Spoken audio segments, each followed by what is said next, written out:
Good morning, world. This is Ivan Amara. Hope you guys enjoyed my show I made earlier. My two shows I made yesterday. Talked about my book Xanus. I showed you guys symbols of my book, but I'm not going to show you anymore because I don't want to spoil more of the story for you, obviously. Obviously, right? Yeah. I don't want to spoil any more of the story for you. Hence why what? Yeah, so what I showed you guys so far, you guys impressed? Yeah, I'm impressed, man. Your book is fucking entertaining. Yeah, my book is a fucking masterpiece. Amazing story. Entertaining story. And it gets even deeper when you read Volume 3. Hence why I didn't show you anything in Volume 3. Because Volume 3 is when you read the thesis scene, you'll be blown away. You're like, holy shit. And Takis finds out that I'm supposed to for you. And the story gets even deeper. you read more of the volumes and it gets deeper. With Erita and everything, it gets deep and you're blown away. Holy shit, this is a masterpiece, yeah. Well, Ivan's writing was a little raw, but it was fucking masterpiece, yeah.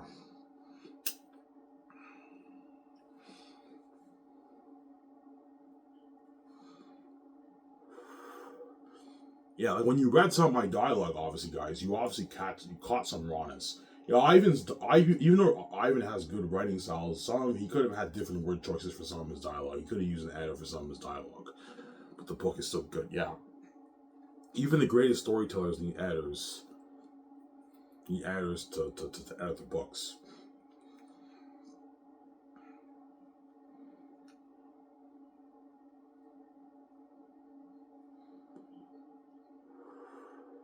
Guarantee V's, I haven't read your book, man. Your book is amazing. I know, BJ. It's amazing. It's an amazing story. My book. My book is a masterpiece. No, seriously, guys, man. Be honest, man. When you read my book and I showed you Lord of the Rings. You guys read a piece of Lord of the Rings, obviously, right?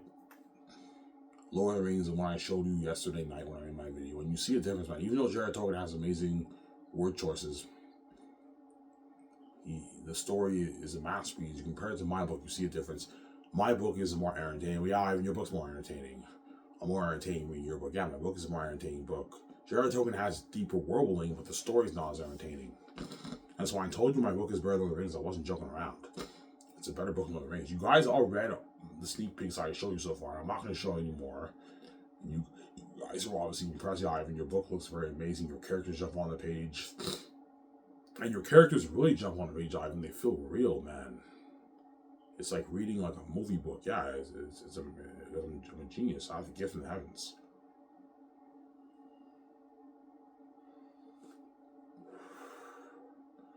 Yeah, I guarantee you all the Zane sounds like John Boyega. John Boyega, Von Jojo. Like, holy shit, Ivan, your book looks sick, man. I love that scene when Takis first meets Lithia. You know, it's a lady from the stairs. You know what I'm saying? Yeah. You had that scene when Asatonius and Cassius, they have that argument with Job in the stable about Takis being in a dungeon. I love that scene. Yeah, you have a scene when Takis gets thrown in the dungeon and begin in two chapters before that, and Lithia is woken up by the bell, and she's like, "Oh, Father, what's wrong?" He's like, "Not now, Lithia." She's like, "Tell me." He's like, "That man." She's like, "Who?" He's like, "You already know." Colonius? What are you doing? He before you fight again? Alright, what do you mean by fight again? Well, you have to read the Lithia chapter to find out, right? You'll find out when you do when you read that. He's like, "No, Don, not Takis is nothing but fakes and thieves." Yeah.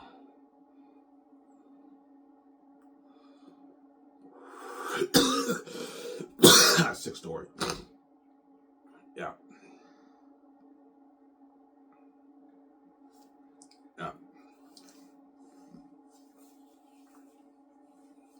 So Lithia has faith in Tactius. Yeah, Lithia has faith in Tactius. Belle also has a little bit of faith too.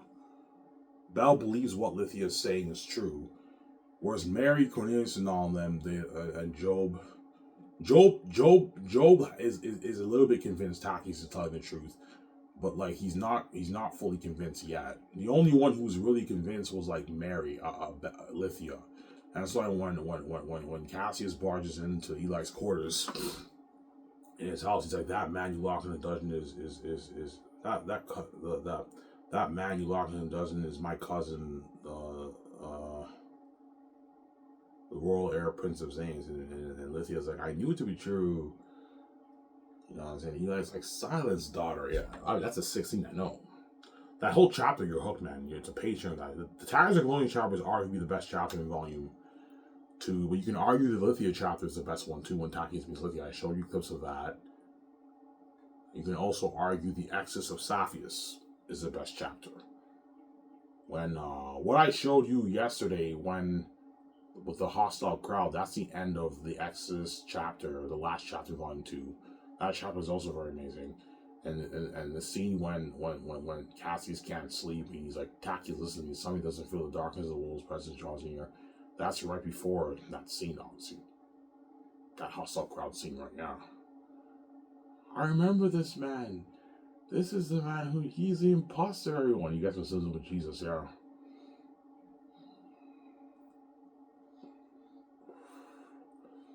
Yeah.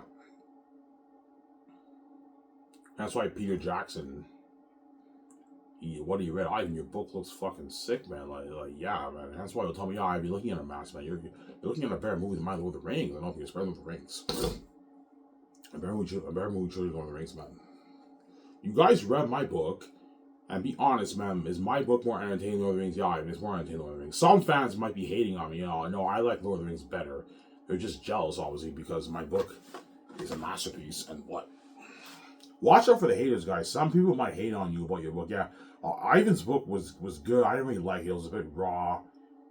It's not my favorite fantasy novel written. They're just hating on me because they're jealous. Because no fantasy author kept a reader entertained the way Ivan did, man.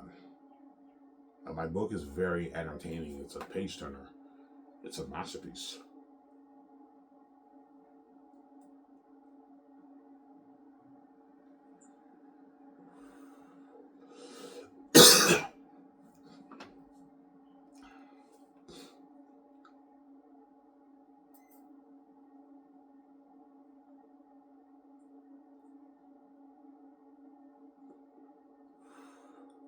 I'm gonna get my coffee, guys, upstairs.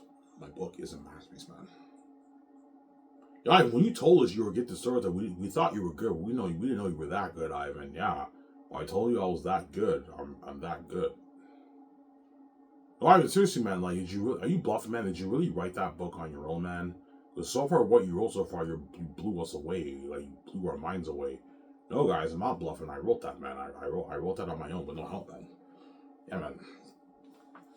When I told you I'm a gifted storyteller, I wasn't joking around. And you read what I wrote for Their Unique, right? Even your Their Unique story was interesting, Ivan. Yeah, I love the beginning with Dawn and everything, yes. And Their Unique would have been an amazing story, too, if I wrote it. I wrote that 8 years ago when I was in college, but I didn't finish that book. Xanus I finished, but Their Unique I did not. I was going to write Their Unique, but I was too stressed out because I have to finish Xanus. Obviously, you know, I decided to just focus on Xanus and just ignore the Their Unique. Yeah. I'm sorry?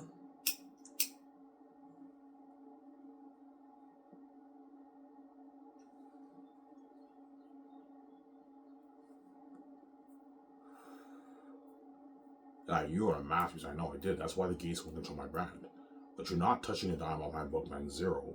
That money's for me, VJ. It's not for you. You're just a greedy pig, man. Yeah, man. I have the cursed keys to the kingdom. I don't have to sell to you. The money off the book is for me, VJ. It's not for you. It's for me, VJ. It is not for you, Samsara.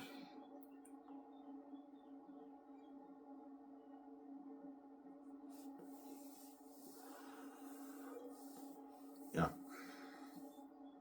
You dupe my wife, I'm not gonna have you dupe me, man. VJ's still down. She has a shitty career in Hollywood. You won't let her be successful. I'm not gonna have you take my money and have you dupe me. Samsara. Yeah, man.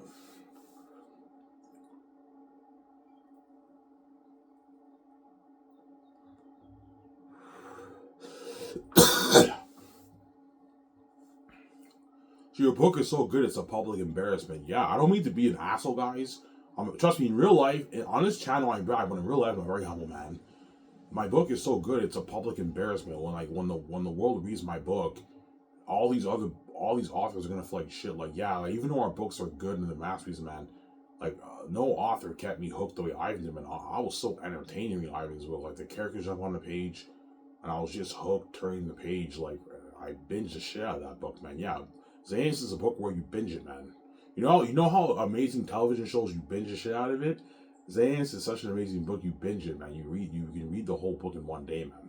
Even though it's a 750, 800 page book, the 800 pages are gonna go by fast because it's so entertaining. You're so hooked, and you just keep reading it, and it's entertaining, man. It's an entertaining story, yeah. You're just hooked.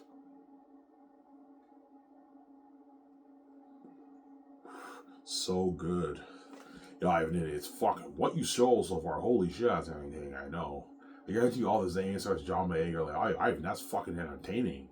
I can't wait for that movie. I know. I know. You're gonna see John Boyega, he plays a sarcastic. Yeah, I caught a bit of Tacitonian sarcastic character. Yes. Tacitonius is a very sarcastic character in the book. He likes mocking the Salmons and everything, yeah. Obviously. He's sarcastic. That's why John Boyega is good for the part. He's very sarcastic, yeah. I'm a Southern as well. Yeah. They're shocked that a Southern would lock the Prince of Xanus from the north in chain in dungeon. Yeah. The Southerns are shocked that these Southerns, like, they're the royal family from the north, and Tachys comes to the south, and they lock the Prince of Xanus, the Prince from Xanus, in the dungeon. They don't believe he's a prince. They can't believe it. Eli can't believe that Tachys is a prince because it's so shocking. What the fuck is the Prince of the North, the Royal Prince from the North, from Xanus, doing in the Cursed South in Saphius? Yeah. That's why you see him as an imposter. Because he used a fake... You guys read my book, he used a fake identity, yeah. Colonius. That's why when you read the beginning of that... When you read the beginning of that section, I almost was over for you. He says, Sirius tells Tachys, you can't trust anyone here. He's like, your name Tachys cannot be used here, and your sword high, they can't know you're the princess. I'm gonna pull a sword for you. And then Tachys ends up using a fake identity, as you guys read, obviously. I don't want to spoil a sword for you, obviously. Yeah.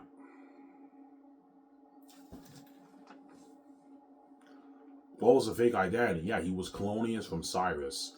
So Lithium and all of them thought he was a Syrian farmer, and Tachys hated admitting that he's a Syrian farmer. Hence why when you get that scene when he meets Lithia, obviously he's like, it's very different from Zane, and he coughs up. He's like, what I mean to say is very different from Cyrus, where I'm from. You know, so he turns to him apart. I'm gonna kill you, yeah, because Tachys hates being this Southern farmer. Because he's a cocky, confident prince. He looks down on Southerns. You'll see what I mean when we read more of the book, yeah. Obviously. So Tachys is very cocky, arrogant. Yeah, he's a cocky, arrogant prince in Volume 1 and Volume 2. In Volume 3, he's a changed man. He's a matured man, and you'll see what I mean. Look at the masterpiece. And he no longer looks down on Southerns. He stands up for them. Yeah. That's why the Southerns are like, what about our home, our land, our freedom? How will the Northerners treat us should we go up north? Because the Southerns know the Northerners don't like the Southerns.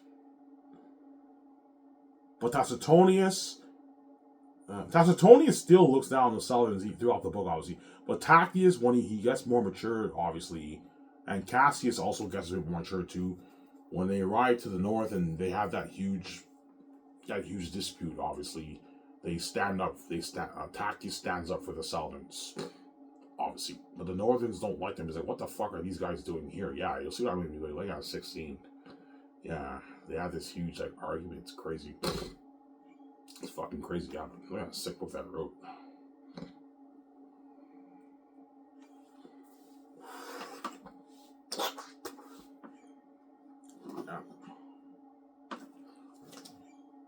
That's why I never showed you anything of Volume 3. Because Volume 3 is a big plot twist. I can't show you Volume 3. I want to ruin the story for you, man. You'll find out when you read it. When you read my books, I'm sorry.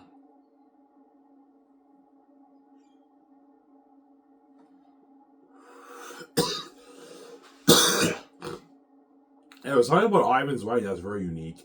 It stands out, and all these books seem normal compared to his writing. His writing is very unique. He has a unique style, a different style of writing. It's very different, my style of writing, but it works.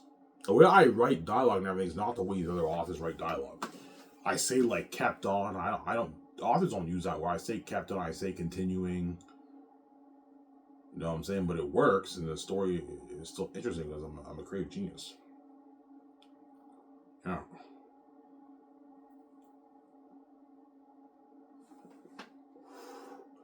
No, seriously, man, like, your story is fucking entertaining. I was hooked reading that, I know. It's an entertaining story, man. So I told you Xanus is a masterpiece. I wasn't joking around. It is a masterpiece, man. The best fantasy novel ever written. It's an amazing book. You guys will find out what I mean when you read it, man.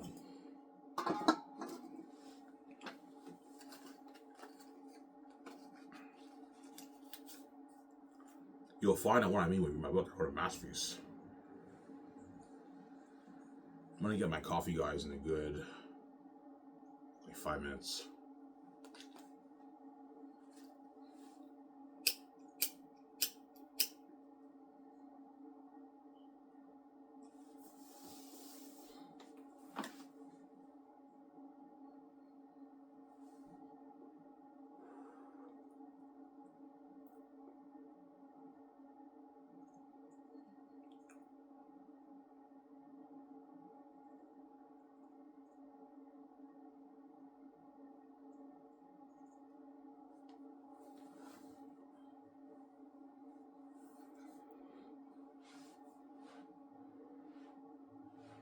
I'm sorry?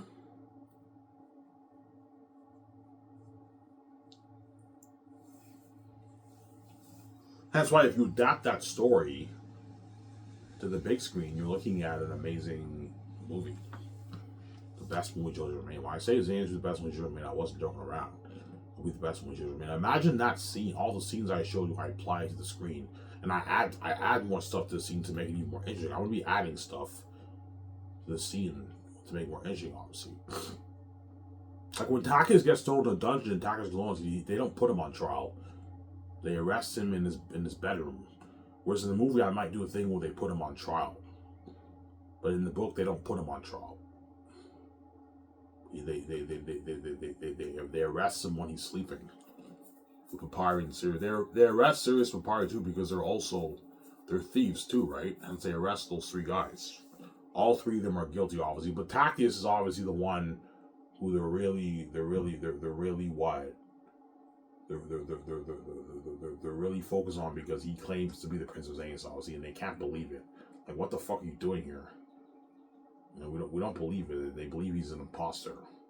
That's why they throw it out. That's why you get that scene with Cassius and Tacitonius. They convinced Eli that Takis is the prince, obviously. I won't tell you what happens next. You'll see what I mean when you read it. Obviously. So I'm sorry.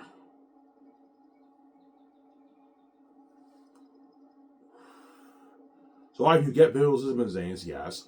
Jesus in the Bible he came from the heavens, obviously. Came from his glorious throne in heaven, obviously, down to our level as a human being in a dirty, filthy earth, and he came as a man who was a servant. Tactius, the prince of the north, comes to the cursed south.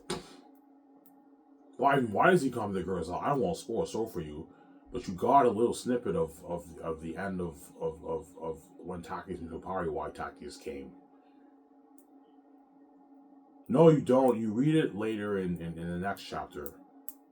Why Tactius comes to the south. I won't spoil this over you. See what I mean when you read the book. And what?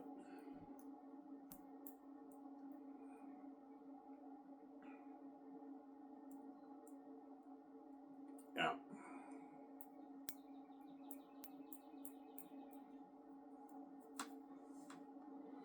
Yeah, you are a genius, man. Like, it's like a public embarrassment. When you read your book, There's something unique about your style of writing that stands out from these other books I read, Ivan. All these books feel a bit normal compared to your book. Yeah, my book is a unique story, a unique fantasy world, a unique story.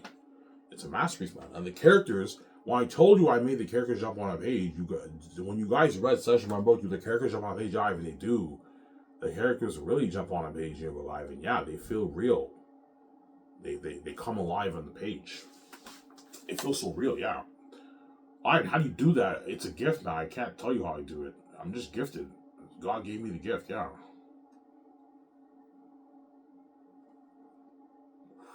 No, seriously, Ivan, what's your trick, man? How do you make your stories so entertaining? How do you hook the reader? And how do you make your characters jump on the page? That I can't tell you. It's just a gift that I have, man.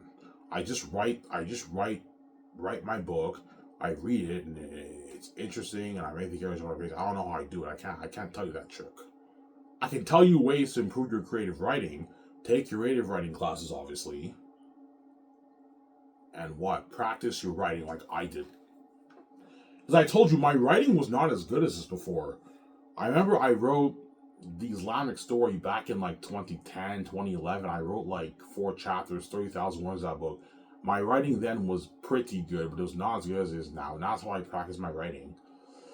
And I told you a story how my parents kept taking away my PlayStation 3 and everything. My internet. And one day I decided to write this book. Okay, I'm going to write this book called The Last Hope of Xanus. And I started brainstorming my idea for the world and everything. And I remember I wrote my first prologue. My first prologue was not as good as the one I wrote now. It was me telling the story, and I decided to change it when I went to the hospital. I rewrote the prologue. Show what happens in Tactius' life. And I also wrote young Tactius in the hospital, too. Yeah, wouldn't it be cool to do a chapter about Tactius as a kid? And I wrote the young Tactius chapter. Yeah. Yeah, it's an amazing story. You're hooked, man. You're entertained. It's a masterpiece. Yeah. Masterpiece, man.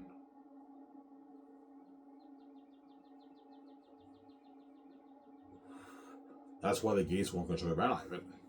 And all good your book is, man. Yeah. They don't want you to be being king and queen. They're crazy people. Yeah.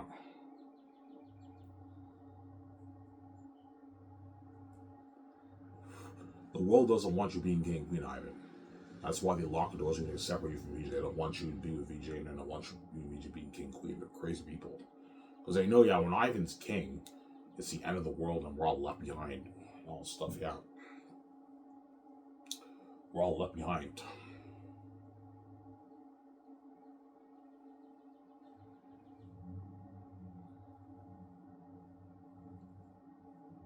I'm sorry.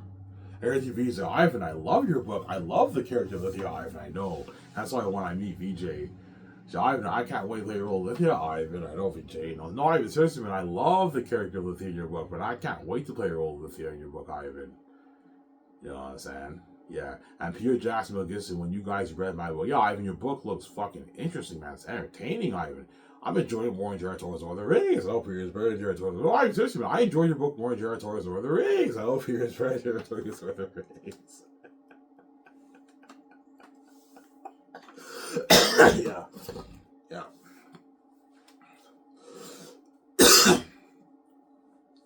Well, you think all the Hollywoods, I guarantee you all the Hollywood screenwriters, all the Hollywood directors like Christopher Nolan, Denis Villeneuve, and all the Hollywood actors and all the Hollywood screenwriters, all the Hollywood executives, when you guys read my book, you're like, holy shit, Ivan, you are gifted, man. Like, I was fucking entertained for what I read from your book. Yeah, my book is a fucking masterpiece, man. It's an entertaining story. It's a joyride of a lifetime, man. Every time you read, so many things are happening, you're just hooked. And you're like, holy shit, man, this is a fucking sick book, man. This is a masterpiece, man. Like, Ivan's taking me for a ride. I'm so entertained. Yeah, these books have better, like, richer warbling and everything. But Ivan's warbling, there's something unique about Ivan's warbling that sounds more in these books. But these books have deeper warbling, better speech, better dialogue and everything. But they're not as entertaining as Ivan's book. I want to be humble here. There's some fans who might like George R. Martin's game. I highly doubt it, but there's some. Don't hate me. There's some fans who might like J.R.R. Tolkien's Lord of the Rings better than my book. I highly doubt it. There's some fans who might like George R. R. Martin's Game of Thrones and Brandon Sanderson's Way of Kings and J.K. Rowling's Harry Potter, but I highly doubt it. Those books are not as entertaining as my books. I showed you guys Lord of the Rings. Don't hate me, Jared. Told you what I'm saying. I showed you guys Lord of the Rings. You guys read what I showed you, and you read my book. You see a difference, man. Like, my book is a more entertaining book, whereas Lord of the Rings, even though it's beautiful language and speech and everything, deeper words and everything, it's a bit more dry and more boring. It's not as interesting, man. And be honest, guys. Yeah, your books are entertaining, yes. But some fans, because they're envious and they're jealous, no, I like Lord of the Rings better. Yeah, you're entitled to an opinion. If you like Lord of the Rings better, then you like Lord of the Rings better. Like, everyone's entitled to an opinion. But most of the fans are going to say my book was a better read than Lord of the Rings. And Game of Thrones and Way of Kings and all that stuff. I'm saying? Mouths and yeah, it's a better read, man. Yeah. All the screenwriters are always shocked. Holy shit, Ivan is an amazing storyteller. Yeah, amazing storyteller. All the directors, holy shit, Ivan, you're an amazing storyteller. I know, amazing storyteller. I'm a genius.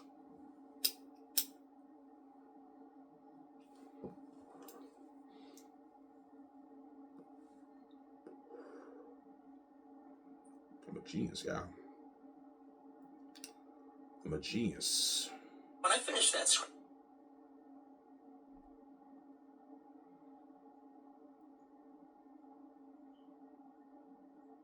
I'm a genius.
Yeah.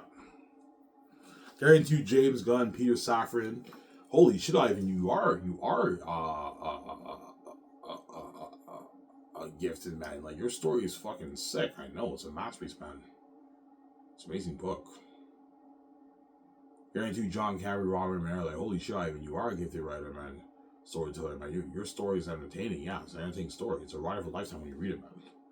Yeah, it's the best fans ever written.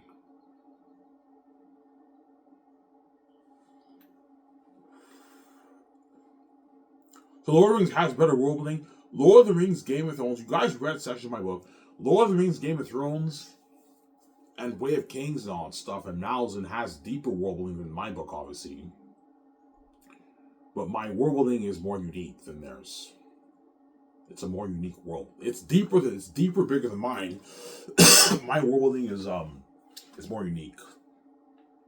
And it jumps on a page because the characters make it jump on a page. Even though I give vague descriptions of what the land is like, I give very little descriptions of what the land is like and everything. The world building still feels real because the characters make the world building jump on the page. They feel very real when you read my book. They jump on the page.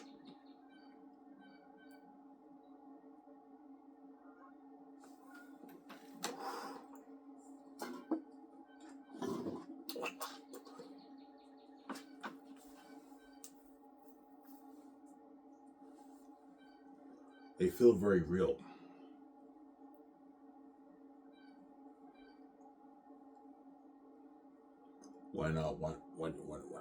When you read it, they jump on the page. Yeah. Hey, give me a second, guys. I'm gonna go upstairs and get my coffee. It's been like 30 minutes. I'll be back in a sec. I really don't want to wait, guys. Don't hate me, guys. Hope you guys enjoy this show.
Yeah.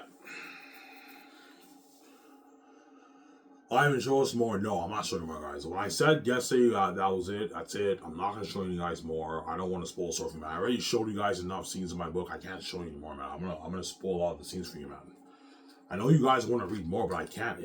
Like, you guys are going to purchase my book. You want to know. I don't want to spoil a lot. I only gave you sneak peeks, but I'm not going to show you more. I don't want to spoil story for you, man. You'll find out what I mean when you read it, man, my book. I don't want to spoil story for you. When you read the book, right? Yeah.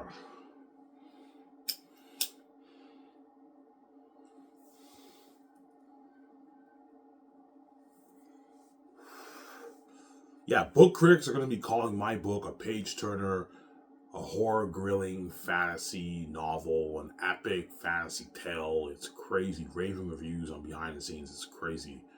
And my book will be number 1 on the charts. It'll beat out Harry Potter, and it'll beat out Harry Potter. My book will sell probably 650, 700, 800 million copies around the world.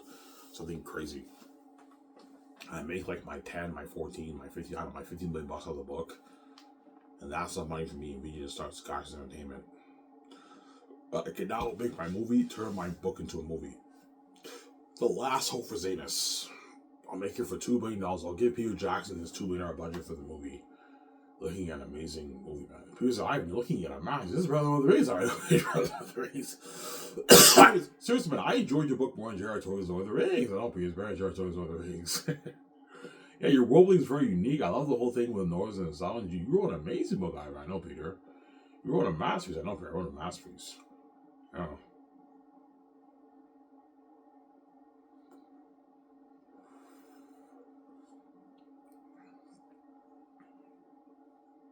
Yeah. So your book is so interesting that the characters jump on the page, you're hooked. This crazy thing happens, you're like, holy shit, you know what I'm saying? And sometimes you'll be laughing while you're reading it because you read that scene with when Cassius and Tacitonians they interact with Job. He's like Tacitonians, this is a stable, you know. And he's like Job. He's like Southern. You know, I'm saying, Job, I take it you had the horses taken care of. They're well fed and dry. They shall rest peacefully here tonight. And what about Tactius? All right, that was funny, I know. Perhaps he rested well enough in the dungeon, per se. I knew this man, Job, suffered mental problems. Yeah, because Job's a pothead, obviously. You know what I'm saying? He approaches him. He's like, let me explain. You know what I'm saying? He's like, what? How you locked my cousin, the prince in chains, from a Southern as well? You know, Xanus is very sarcastic. Yeah, they're shocked. The Northerns are shocked that a Southern would come to the. A Southern would lock the prince in chains. That's why they're so disgusted and shocked that they would do that, man. Like, you know who this guy is? This guy is the Prince of Chains. Why? Like, he has authority and rank over you. Why are you locking this guy in a dungeon? But because they don't believe that he's a prince, they don't believe it, obviously. Except for Lithia. Lithia has faith, obviously. Lithia has this faith. A little bit of faith towards Tactius. She believes what he's saying is true. Whereas Eli doesn't believe it.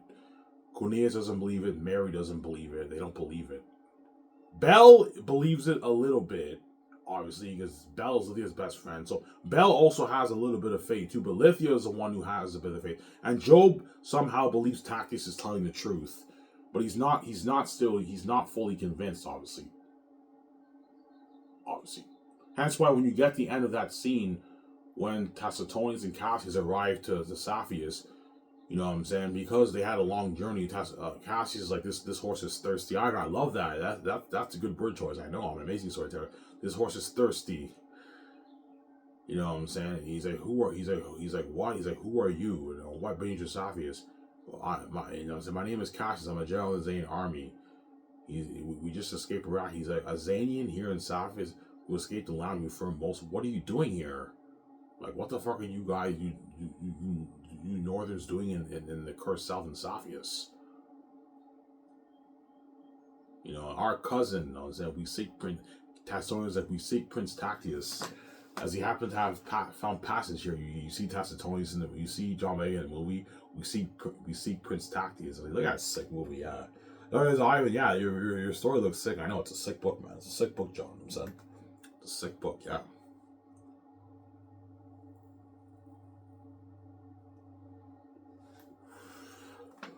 Yeah.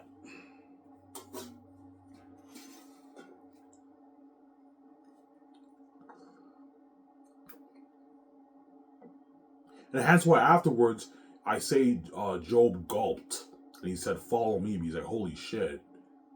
You know what I'm saying? Like, what if these cousins? What if these guys? What if these guys are really Tactius's cousins? That's why Job gulped, and that leads later on, 2 chapters later, to the scene when Job and when Job and Cassius and Tacitonius have that meeting in the stable, right? What you guys read, right? Yeah, it leads to that. It all makes sense. Yeah, it ties into the story. Yeah, it makes sense. Yeah, you'll see it when you read it. Yeah.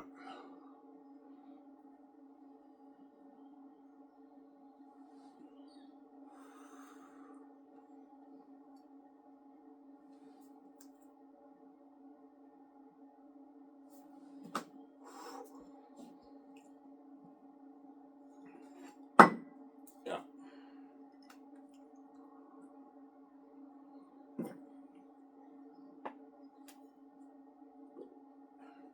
Yeah, I mean, even that scene with Job, I was laughing, man. That was fucking funny. I know, it's fucking funny.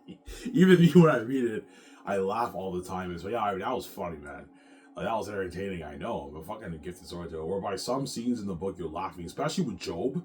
Job was a very interesting character. Hence why when you see Tacitonians like mocking Job and everything, it's funny, man. I knew this man Job suffered mental problems. Yeah, because they find out Job's a pothead when they meet him. Obviously, in the beginning of that chapter, and Tacitonius makes fun of Job and everything. You'll see what I mean. It's actually funny.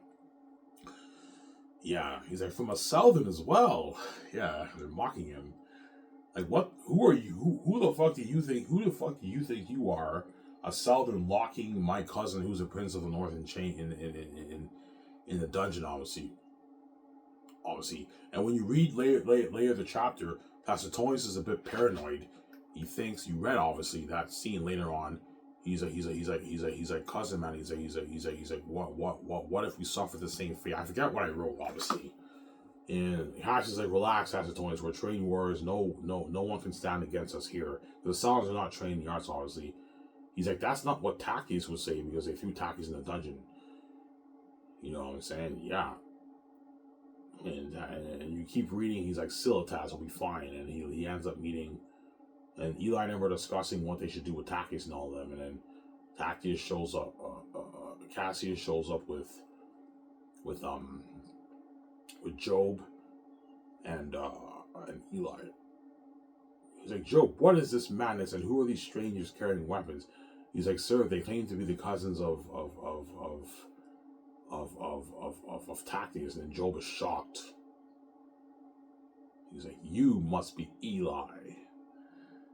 Yeah, don't take one more step northern. And he'll do what? Forge us? Yeah, that was a good one, I know.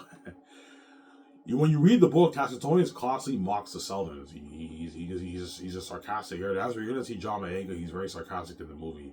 He looks down Southerners like, yeah, amazing movie, yeah, man, amazing movie, yeah.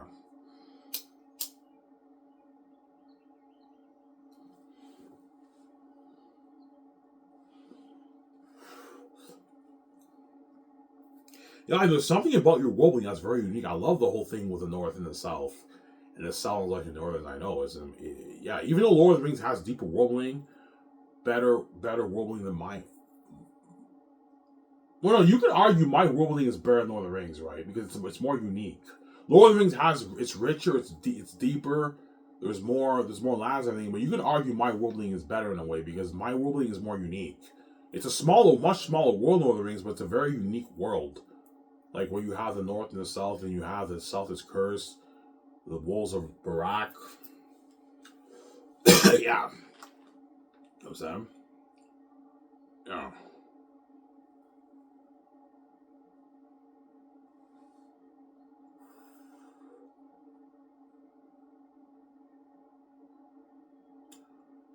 Are the Aratat scenes better than the human scenes? No. In my book, the human scenes are better, more polished than the Aratat scenes. Aratat is developed pretty well. He's not as developed as well. I focus more on Tactius and the humans in the book. Aratat is developed pretty well, but he's not as developed as well as the human characters when you read it, obviously. But the scenes are still entertaining enough to keep you hooked because I'm a genius, man. I wrote a masterpiece, man. My book's a page turner. It's an amazing book. I showed you the scene when they get captured, right? Yeah. It's a page turner in my book. It's a fucking amazing story. Whereby you're just hooked reading it. It's a masterpiece, man. You're entertained because I have the gift from the heavens. God gave me the gift. The gift from the heavens, sir.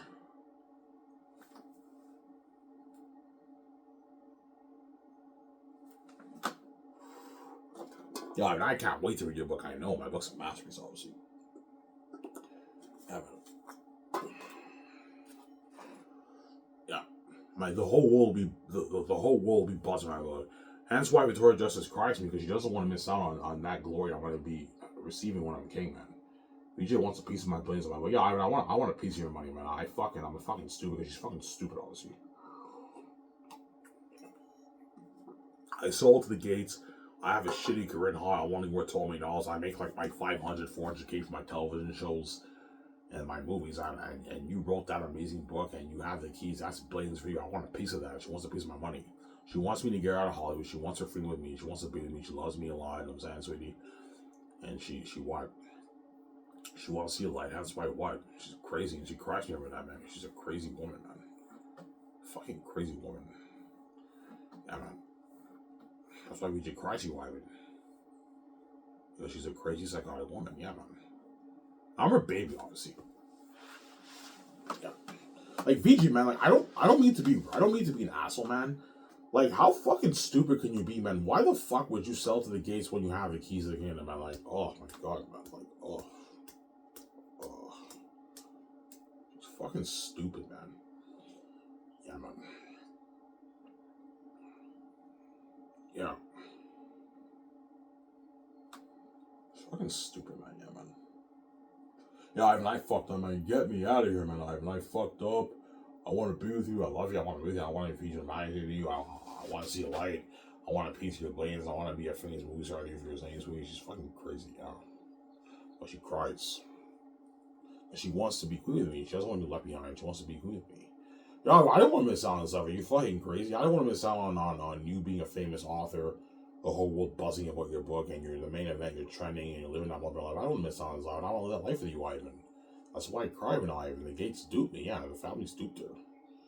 They lock the doors in there, and they're never going to let her be successful because they're crazy people. They're crazy psychopaths, man. And you think after duping my wife, I'm going to have you dupe me? No, man. That money off the books for me, VJ. It's not for you, zero. You're not touching a dime on my masterpiece, man. This brand, the Xanus brand is mine. It's not yours. You're not touching a dime on my book, man. I pour my blood, sweat, and tears into my book. I know you can't stand the fact of me being a billionaire and being king. And what?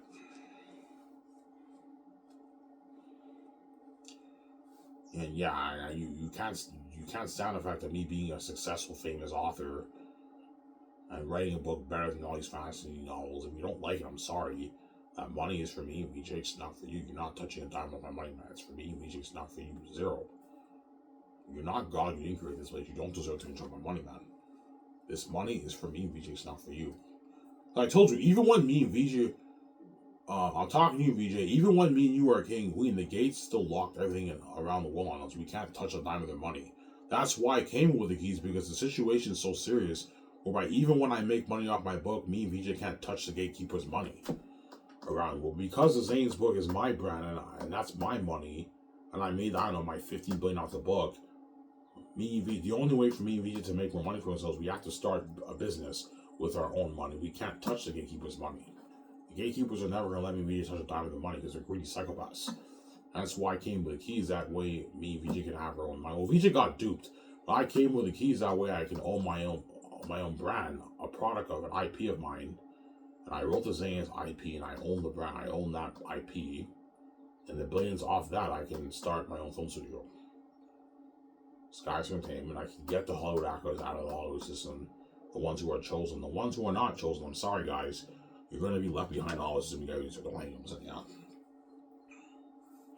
I can't wait to have, like, once the world reads my book, a lot of fans are going to ask me, VJ, are you guys going to turn this into a movie? I'm like, yeah, we are. He's like, yeah, we're starting our own film studio. Oh, you're starting your own film studio? Yeah. Who's going to be the director? Yeah, Peter Jackson or Mel Gibson are going to be my director. Either you should choose Peter Jackson. He did Lord of the Rings. I know. Peter Jackson I might choose. He did Lord of the Rings as my director, obviously. Yeah. Because once Peter Jackson reads my book, and Mel Gibson reads my book, they're going to want to... I want to direct this movie, man. This is going to be a better movie choice than Lord of the Rings. Yeah. A better movie choice than Lord of the Rings. People tell me, no, Ivan, seriously, man, how the fuck did you come up with this story, man? There's something about your story that's so entertaining. I was so hooked. And, like, Volume 3, the plot just blew your mind away. It was so deep, man. How the fuck did you come up with an amazing story like this, Ivan? I don't know, Peter. I'm fucking giving no, Ivan, man. You're fucking gifted, man. Like, I enjoyed your book more than Jared Tolkien's Lord of the Rings, Ivan. I know, Peter. No, Ivan, seriously, man. Lord of the Rings, it's a master, but it's a bit boring, Ivan. Like, your book was highly entertaining. Like, you took me for a ride of a lifetime, Ivan. I know. Yeah, book critics are going to be calling my book like the ride of a lifetime, a page turner, an epic horror, thrilling horror fantasy novel. You know what I'm saying? It's crazy, man. And all these booktubers are going to be buzzing about my book, like Mike's book reviews, Ronnie Durfee, Daniel Green. You know what I'm saying? All these booktubers are like, holy shit, man! Ivan's book's fucking sick, man. There's something about Ivan's book that's unique. It's more entertaining than all these other fucking fantasy novels that came out. And they'll all say, yeah, Ivan's book's number one. No, I enjoyed it more than Lord of the Rings, yeah. Lord of the Rings is a bit boring, obviously. Even Lord of the Rings, I'm talking to you. You read, yeah, Ivan, you read sections of my book. Yeah, I read sections of your book, Ivan. Be honest, man, is my book more entertaining than Lord of the Rings? Yeah, Ivan, your book looks more entertaining than Lord of the Rings. Yes, it's more entertaining than Lord of the Rings. Obviously. Is Lord of the Rings a masterpiece? Yes, Lord of the Rings is a masterpiece. I'm not going to lie and say it's not a shitty book. It's a fucking masterpiece, obviously, but it's a bit boring, man. That's my point, obviously. But it's a masterpiece, obviously. Like, some sections of the book, I was hooked when I read it. Obviously. Lord of the Rings. Yeah. Obviously. But there's some sections of Lord of the Rings when I read it, I had to force myself to read like 20 chapters because it was a bit boring for me. But because Jared Tolkien has beautiful, the way he writes, the way he describes the lands, very, very beautiful. Oh my god, even though it's a bit boring in some sections, but I can't deny his beautiful poetic writing. You know, his word choice of speech is very deep. Like, ere the sun rises. My book is not that as deep as that, right? Like, Jared Tolkien's right poetic word choices is fucking beautiful, man. But, like, the story's not as entertaining. It's not as... Like, I keep the story pacing to hook the reader. So I'm a genius. I'm sorry? Yeah.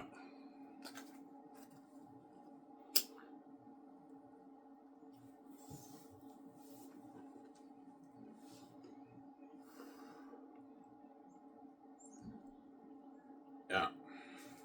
Ah, fuck. I burnt myself.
Yeah.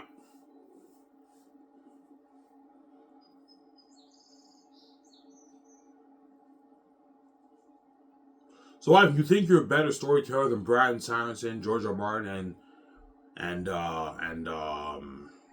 and J.R. Tolkien. Well, it depends. You have to divide it into categories. Obviously, in terms of storytelling and entertainment, I'm better. But in terms of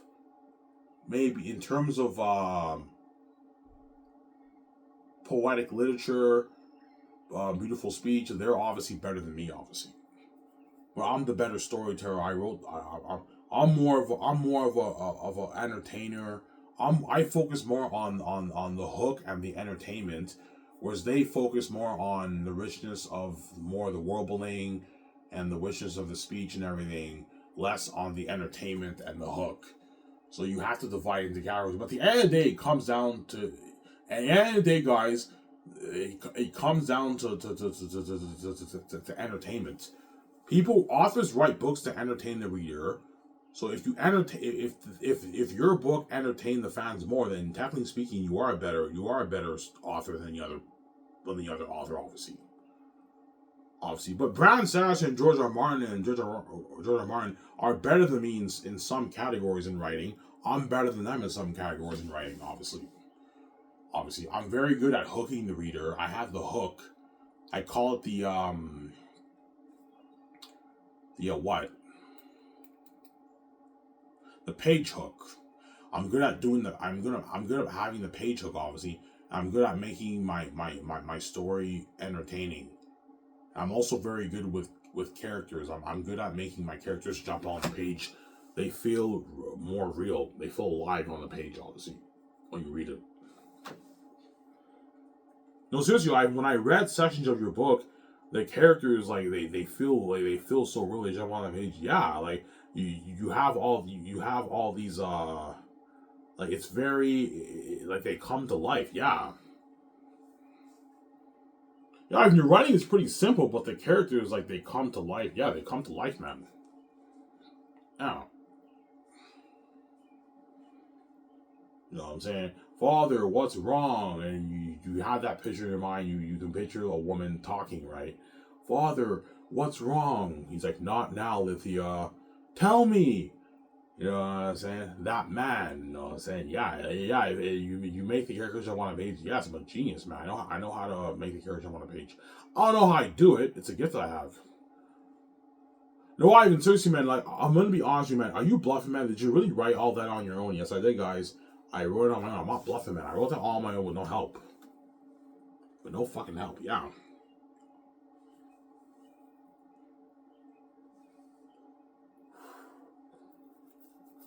Yeah. I wrote it on my own with no help.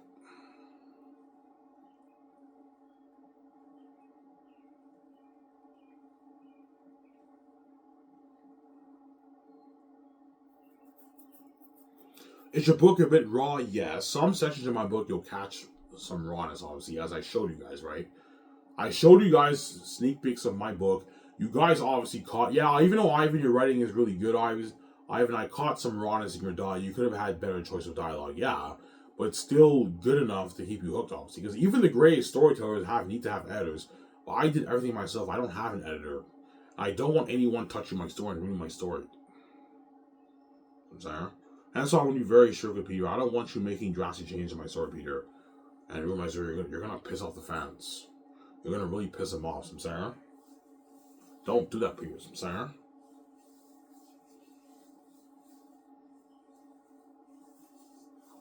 Yeah. Don't do that. Yeah.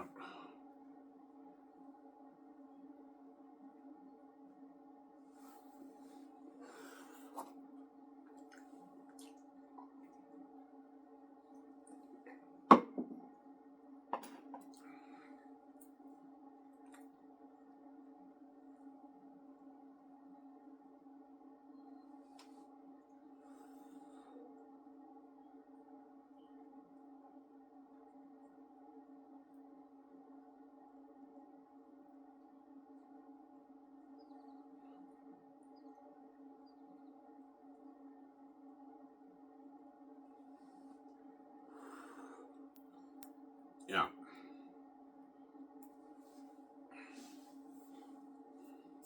So Lithia has a faith. Yeah, when you read the book, The moment Lithia meets Tactius, you'll see what I mean. You see what I mean when you read the book. She likes him, obviously.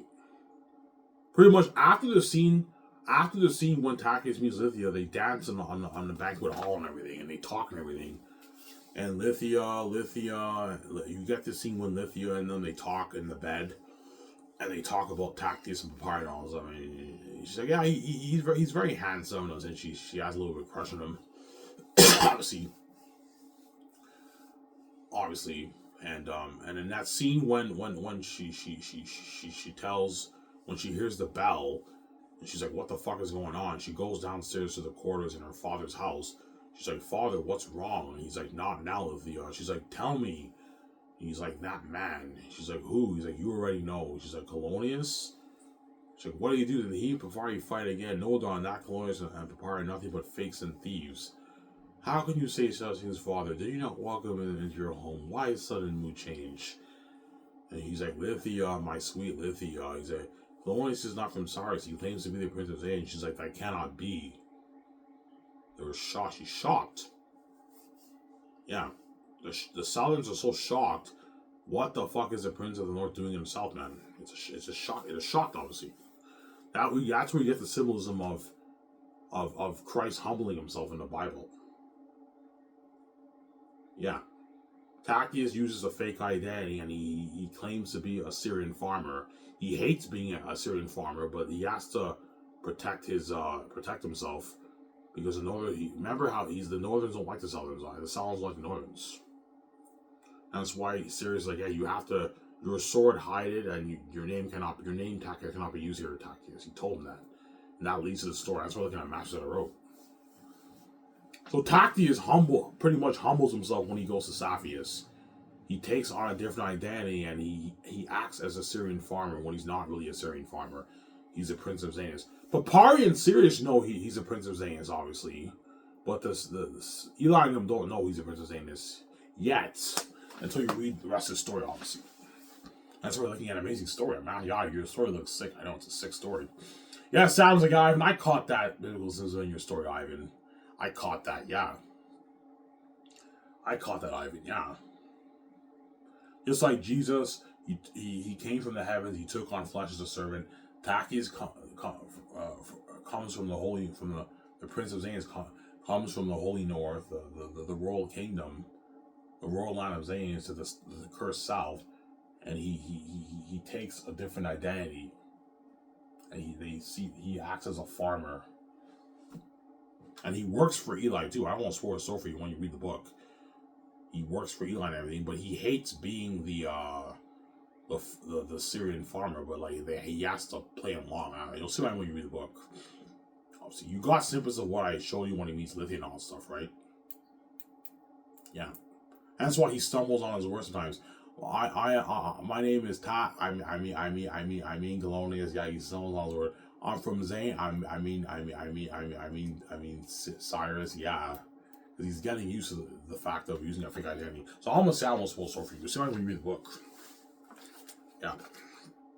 I wrote a masterpiece, man. Yeah, man.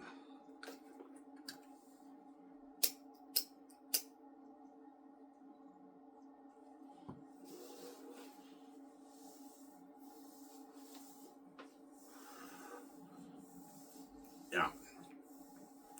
Tactius is also a very handsome prince. Like, you'll see what I mean when you read the book. Mary and all of them think he's very handsome. Yeah, he's a very, very handsome prince. And you get the foreshadowing that leads to Volume 3, the big plot twist with Ephesus. When you read the end of Volume 2, the Exodus of Saphius, obviously. Yeah.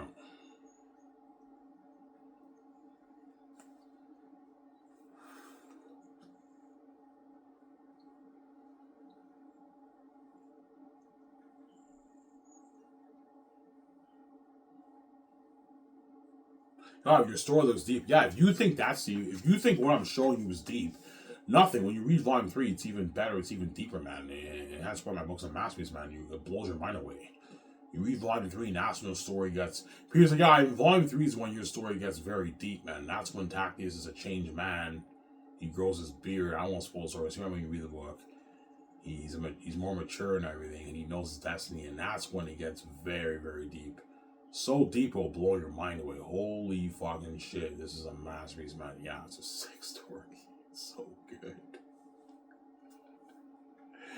How good is your book, Ivan? It's so good that when you read it, you're gonna be like, "Oh my god, yeah, this is the best fantasy I've ever read." I know it's a masterpiece, man. Yeah, man, it's an amazing book. Yeah.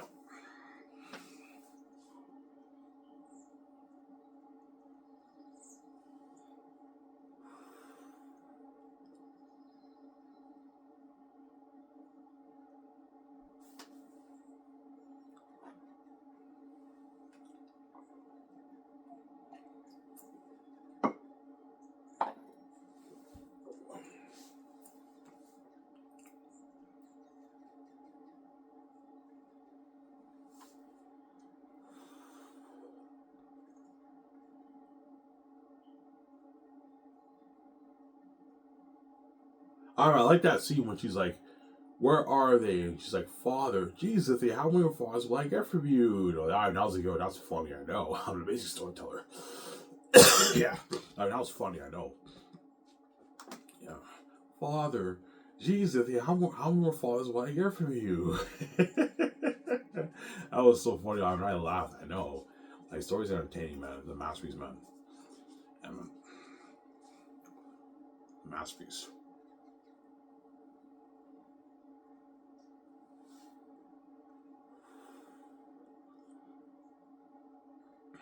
So, Ivan, what you showed us is your whole book pretty much like that? Yeah. Like, when you read every page, it's entertaining. You're constantly entertained. You just keep turning the page. It's crazy, man. That's why once the world reads my book, it's like a public embarrassment, man. All these authors are gonna feel like total shit. They're like, holy shit, man. Like even though we wrote masterpieces, man, we didn't entertain the reader the way Ivan did, man. There's something about Ivan's book whereby he just hooked us the whole way through. Like some of his chapters are not as interesting as ours, but they were good enough to keep me turning the page and keep me hooked. Yes, I'm a creative genius, man. We're a masterpiece, man. As I've been Ivan, I can't wait to read your book. I know, BG, I'm excited too. You know what I'm saying? Yeah.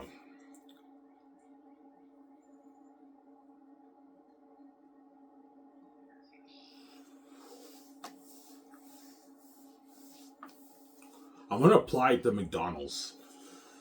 I might apply there maybe Monday. I'll apply to the McDonald's.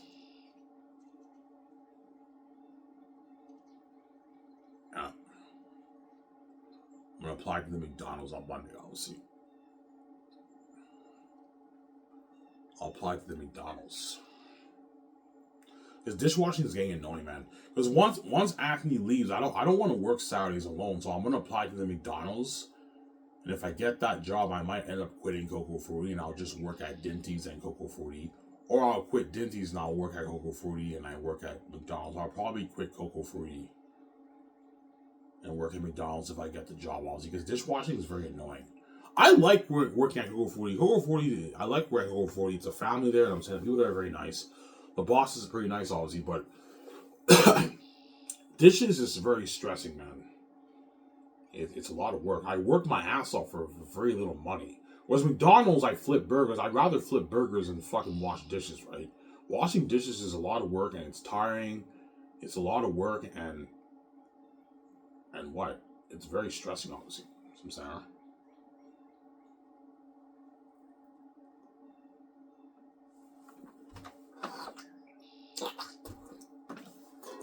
Yeah.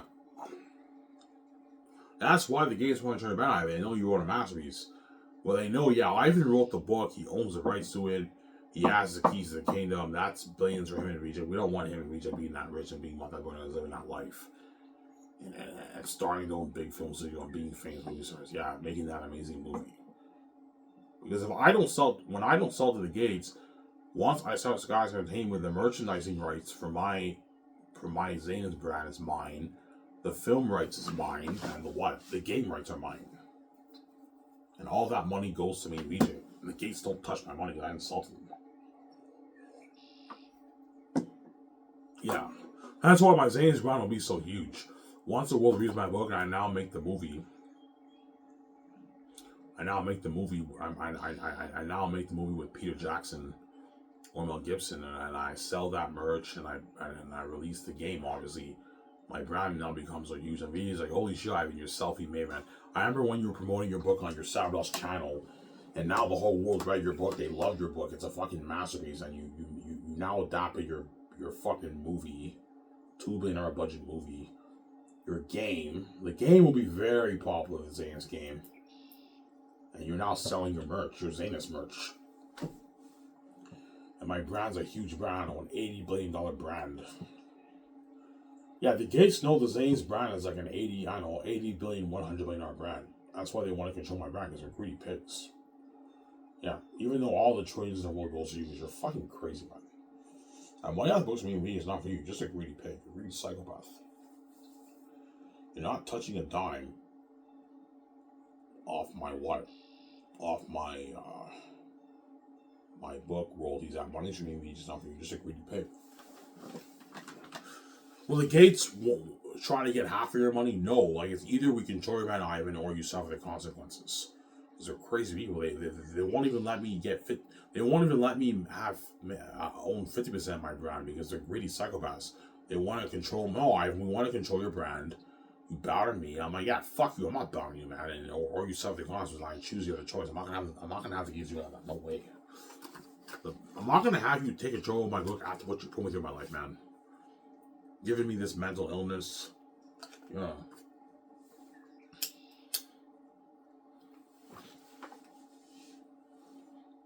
Causing that horrific mess with my wife. Locking all the doors on me. Locking all the doors on her. All the times, I'm gonna have that flash of my life. All the times in my life when you yelled at me and broke all my games, broke all my fucking movies and everything. The families broke a lot. I used to have a pretty big collection of movies. They broke a lot of my movies. They broke a lot of my PlayStation 3 games. They used to always hide my PlayStation 3, take away the internet code. They would yell at me, Ivan, do something, go with your life. I go to college and I find out my marks are sabotaged. They fucking rip me off. They dupe me. I know those are locked on me. Arresting me, deleting my file, putting me in the hospital, and sabotaging my taxes. You think I'm gonna have you take control of my money? You're fucking crazy, man.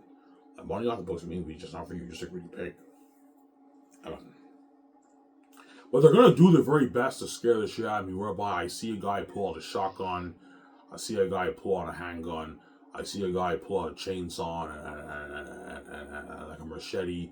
They're like, we're not fucking around. Like, either you bow to us or you suffer the consequences. I'm like, yeah, fuck you. I'm not selling to you. And I'm brave. Yeah, but once I leave that room, the evil hits me and I cry, obviously. I'm like, fuck, man, they actually are going to kill me if they're not playing around. And when that day happens, it's going to haunt the shit out of me, man. I'm going to cry mental anguish tears. And my father's like, Ivan, don't worry about it, man. Before I die, I have this peace come over me and I wake up one day in the hospital and I get it over with, man. I get rejob fresh myself and I control my brand and Gates don't touch my money. And I'm now king, obviously.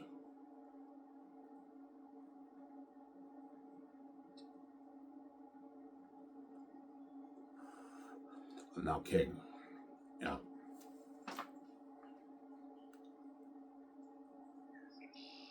Yeah.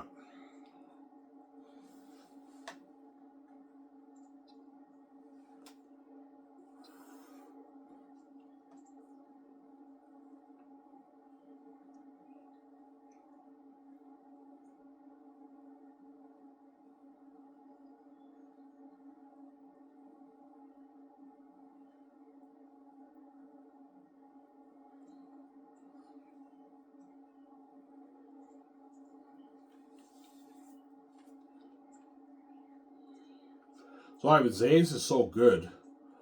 Xanus is so good that like you order your takeout. Yeah, Xanus is so good. A lot of you book nerds on fantasy Reddit, Lord of the Rings Reddit, and all that stuff. All you fantasy nerds around the world.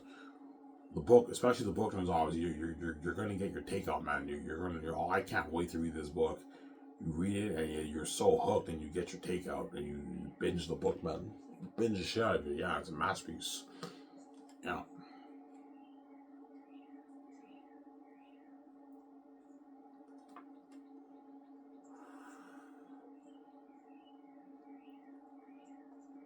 Yeah, it's a page turner, man, my book.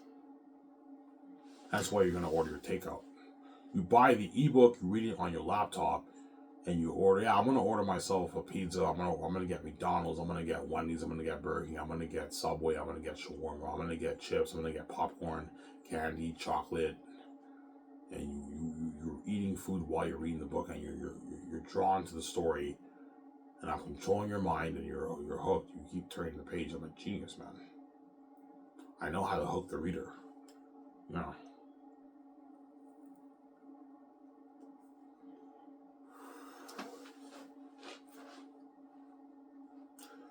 Yeah. There's a reason why my book is like a public. Once a world reading my book, it's a public embarrassment. Because most of these other amazing fantasy authors out there, they have the hook in their books, but like it's not like a constant hook. You get like snippets of hooks in their books. Some sections of their books you're a bit hooked, and after that it's a bit more boring, and later on you're a little bit more hooked. Whereas my book, it's a constant, consistent hook. You just keep turning the page because you're so drawn. You're so drawn by the world building and the story, the way the characters interact with each other, the way the characters jump on the page, and you're hooked, and you just keep reading, and you just keep turning the page. It's a fucking amazing story, man. You're hooked. Before you know it, you're done volume 1. Oh my god, I'm already like 100+ pages into the book. I don't know, 200 something pages into the book, and like volume 1 is done, and you volume 2 is even better, and you keep binging it, and you read volume 2. Volume 2, you're hooked too. It's a fucking amazing story. Now,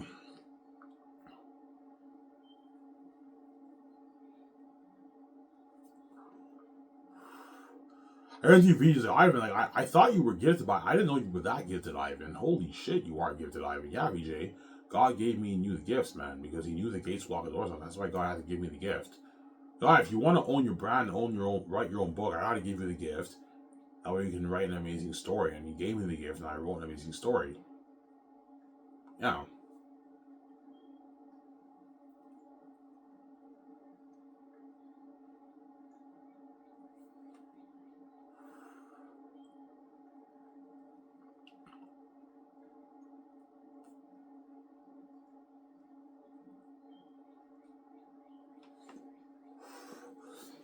Yeah.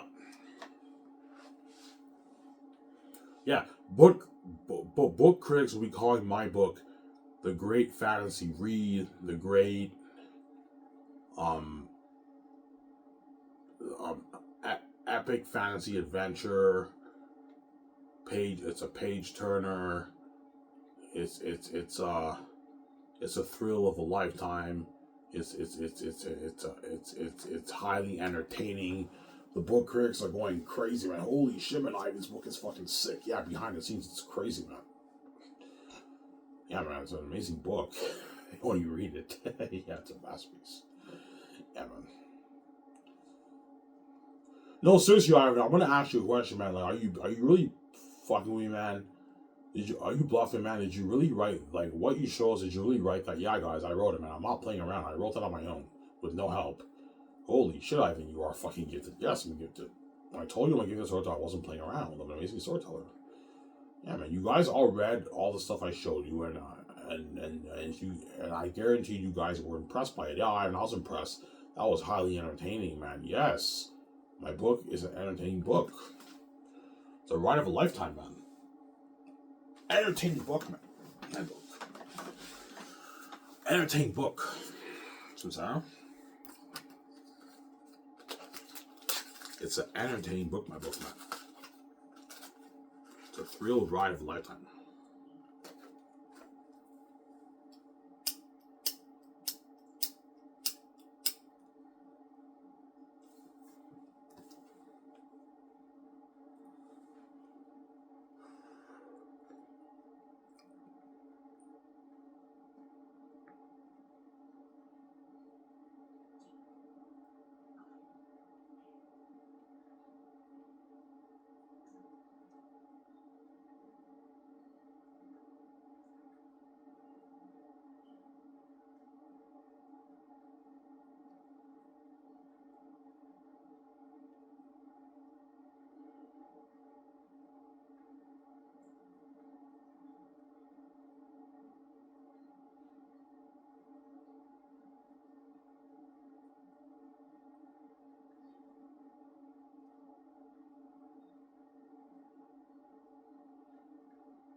Yeah.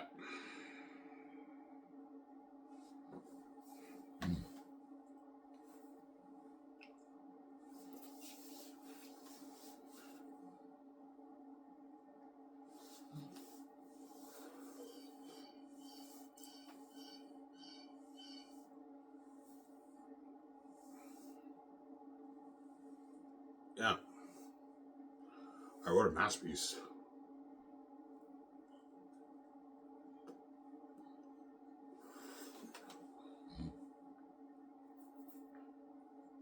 Ivan, show us more. No, man, I'm not showing you more, man. I can't show you more. I don't want to spoil stuff for you guys, man. I already showed you guys enough. So I'm saying, yeah.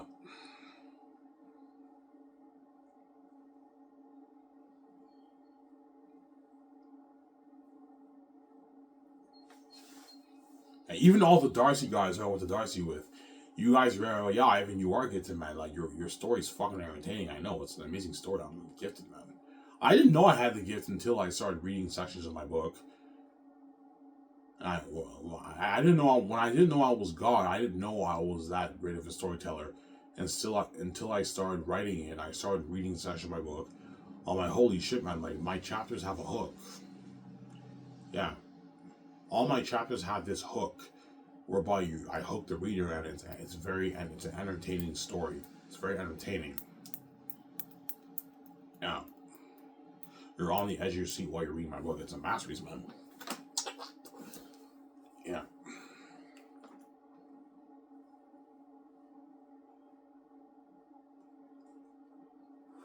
And I showed you guys my beginning of their unique. Now, even your unique book, I was hooked on. Even like it was fucking entertaining. It was very entertaining. Yeah, when Dawn meets Megan and everything, I give it a little history about her parents. Yeah, I'm not like that's a 6 star to your story. Yes, man. If I wrote their unique would also be an amazing story too. I don't think it'll be as good as Xanus, but it'd be almost as good. It'd be an amazing, entertaining romance story too. Because I'm fucking gifted, man. I have the gift in the heavens. Yeah.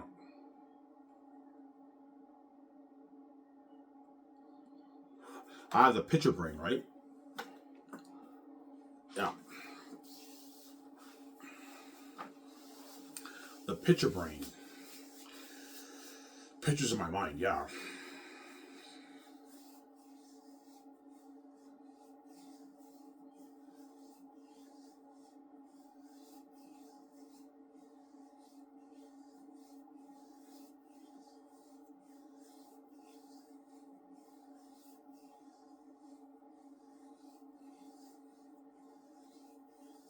My writing is a little bit raw though. I'll give you a heads up. If you read my book, you're gonna catch rawness in my book, obviously, as I showed you guys. You caught some rawness in some of my writing. Even though it's a bit raw, some of your dialogue and everything, it's still fucking entertaining. Yeah, I'm a fucking genius, obviously. But it's a little bit raw in my book when you read it, obviously. You catch rawness in there, as I showed you, right?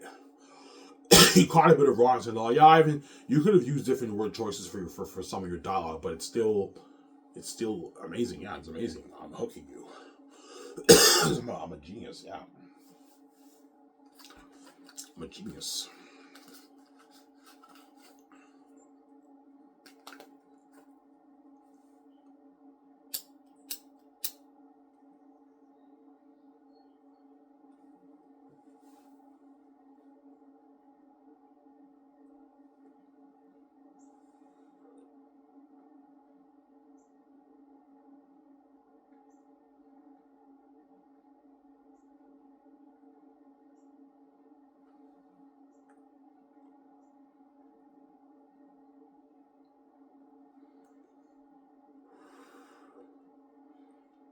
Yeah.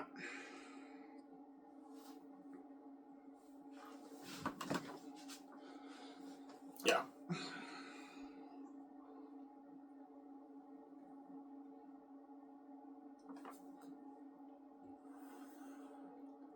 Yeah, when you made many videos in the past, and you said you had the gift, obviously, you're amazing storyteller, I thought you were good, but I didn't know you were that good, Ivan. I thought your book might be good, but a little boring and all this other. Man, everything you showed me so far, I'm impressed, man. That's fucking entertaining shit, man. Yeah, it's very entertaining, my book. And your characters fucking feel real. They jump on the page, yes. They feel really jump on the page. It's crazy. Yeah.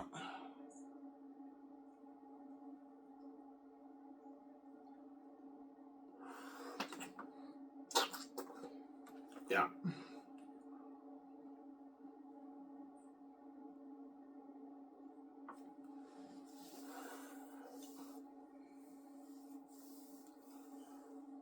Ivan, why do Aratat and them mark the lands? Because it's Tactius' generation. I won't spoil it for you. It's a 10th generation. The wolves never touch the lands until the 10th generation. That's why Tactius says the wolves take over lands, kill everything that breathes in it. I've tasted their hatred. Obviously. That's why he said that in that scene. Yeah. Aratat and the wolves do not mark the lands until the 10th generation, Taki generation. That's the generation where Aratat says, okay, enough's enough. I'm done with the humans. Let's kill all these humans. Because the wolves hate the humans.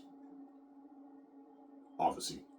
They don't touch the lands until Taki's generation. Because Taki's generation is a lucky generation. I don't want to spoil this over you. See why I'm going to read the book. That's why Cass is like the wolves take over lands, kill everything that breathes in it. I've tasted their hatred. Tacius knows because the wolves have a hatred towards the humans, they can mark the lands. That's pretty much what he means in that passage. So even though Cassie says the wolves take over lands and kill everything that breathes in it, it doesn't mean they marked the lands in the past. But in the past, they've killed humans, obviously. I don't explain the wolves killing humans in the past, but in the past, because Cassius has experience in the past, he's experienced the wolves' hatred towards the humans, and he knows the wolves can take over lands and kill everything that breathes in. Obviously, that's why he says it in that way, and he something tells him in his heart that Aratat is coming to mark the land of Saphius, because he already marked the land of Cyrus, obviously, as you read in the book. Samsara. Because as Antonius and Cassie's escape from Iraq, I don't want to spoil the story for you, from the pit, obviously, and Eretz and them eventually find out that they left, and they know that they went to Sapphius, and Cassius has a feeling the wolves are coming here. Aratat has had enough. It's enough. This is a generation. The Aratat's coming. He has a gut feeling Aratat's coming to mark the lands. I'm looking at masterpiece, man. Imagine adopting on a screen, looking at an amazing movie. A masterpiece, yeah, man.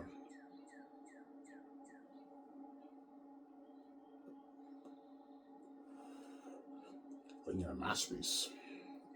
Anyways, guys, I'm gonna go upstairs and get more coffee. I'll be back in a sec. Let's give everybody know. I hope you guys enjoyed the show. Don't hate me, sir. Back in a sec.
guys.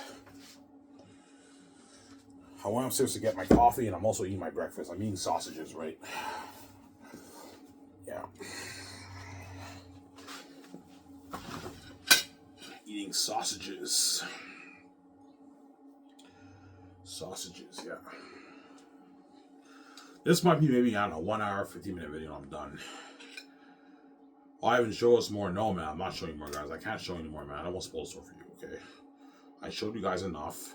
You guys get a little bit of a snippet of my book. A sneak peek of my book. I'm not showing you anymore. I don't want to spoil the story for you. You'll find what I mean when you read it, man. Again, a masterpiece.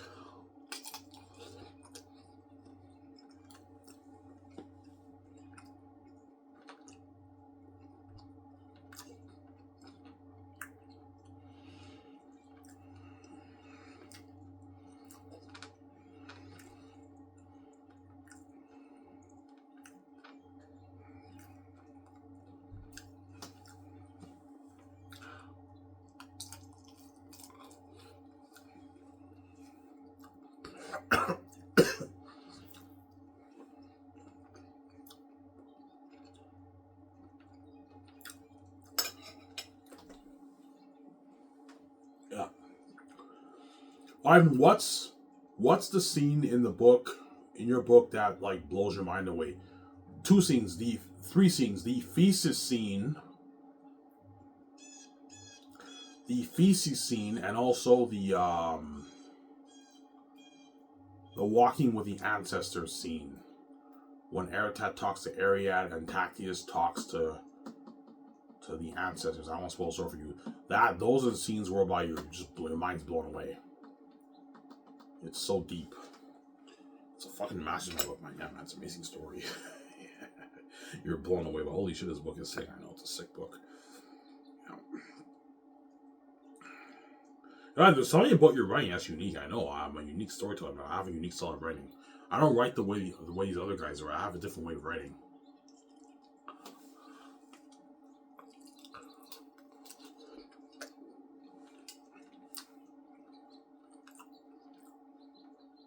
I have the gift in the heavens, guys. God gave me region of the gifts. Because he knew the gates block the doors, and that's why God had to give me the gift, Ivan. He gave me the gift, that way I can write an amazing book and I can own my own brand. And the gates don't touch my money. Yeah, he gave me the keys to the kingdom policy.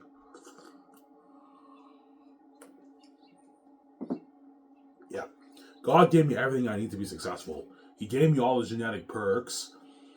All the genetic perks, obviously. He also gave me the gifts. And he gave us the keys to the kingdom. That way we can control our money and make our billions. We don't have to sell to the gatekeepers. The gates don't touch our money. That's why I gotta give you the keys, Ivan. That way the gates don't touch your money, man. I know I don't like the keys, Ivan. You trip and everything, and you have panic attacks, anxiety attacks, and everyone hates you with the keys. But the key, that's how you open the door and you can make your easy millions, man. That's how you open your door. That's how it works, right?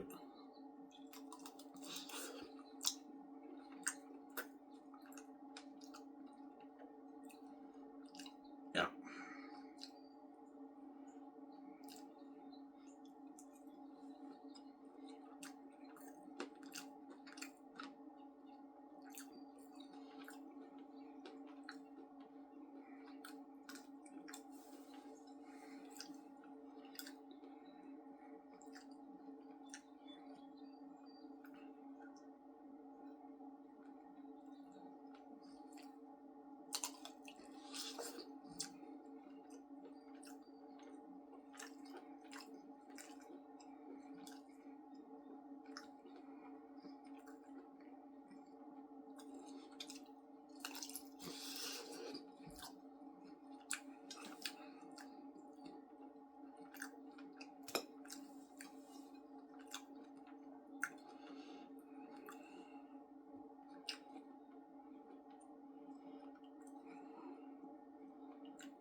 good sausage.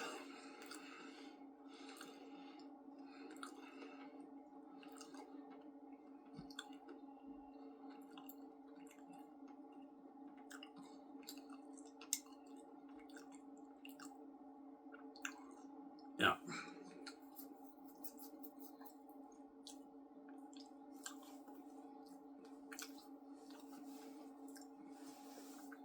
No, seriously, man, there's something about your writing that's very unique. It stands off from all these other books I read. I know, like you read all these other books, they feel like normal and a bit more boring. Whereas your book is very entertaining, and the characters up on the page, they stand out. Yeah. When the world reads my book, it's a public embarrassment. Like all the authors and all the authors in the industry are gonna feel like shit. There's something about Ivan's writing that's very unique. His book was more entertaining than our books. And when all when the world reads my book, when all the book nerds read my book, obviously, all these other fantasy novels that come out, they know they can't. Well, Tom says, yeah, man, there's something about Ivan's writing that's so unique. When I read all these other books, there's something about these books that are a bit more boring. They feel a bit normal. It's just not Ivan's book. Yeah, it's an embarrassment, man, in the industry. Yeah, because no author kept me hooked the way Ivan did. Ivan entertained the shit out of me when I read his book. Yeah, it was so entertaining. Yeah, you're on the edge of your seat reading my book. It's crazy. Amazing book. Yeah.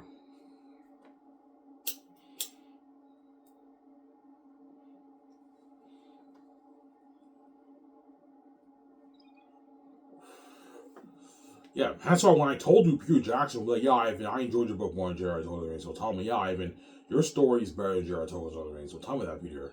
Your fantasy world is very unique. Yes, Lord of the Rings has deeper world building, richer world building. Your fantasy world is more unique, Ivan, and your story is more unique. And your book was much more entertaining than Lord of the Rings. I showed you guys Lord of the Rings. Don't hate me, Jared Told. I'm saying I showed you guys a little piece of Lord of the Rings. You guys read it obviously yesterday. When I made a video at nighttime, and you read my book, you see a difference. Now, my book is more fresh, it's more entertaining, it's more interesting. You know.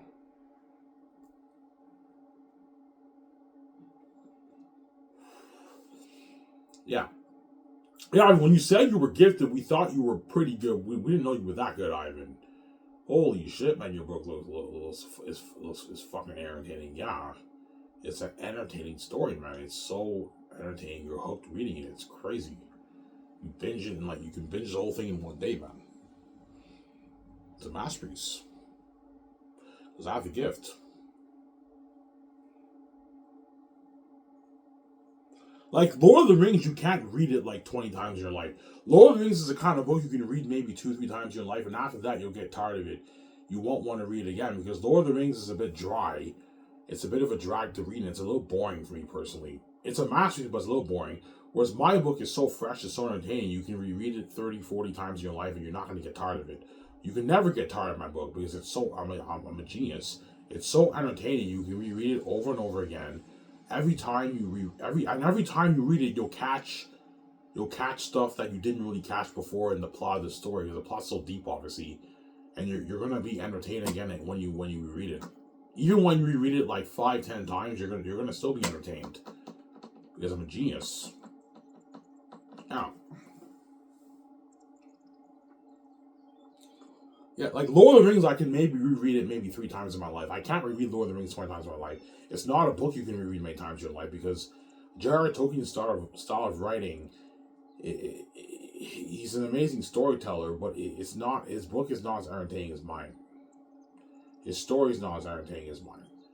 His choice of word, his word choice, his beautiful speech and everything, richer than my book, obviously, but the story's not as entertaining. The characters are not as entertaining. Samsara. You see a difference. I showed you guys Lord of the Rings yesterday. You read it, yeah, there's a difference. Lord of the Rings, even though it's a masterpiece, it's a bit boring and dry. It's not your book, Ivan. Your book is fucking entertaining. I know. It's entertaining when you read it, man. You're just hooked reading it. Masterpiece. I mean, it's a masterpiece. It's a masterpiece, Samsara. Yeah.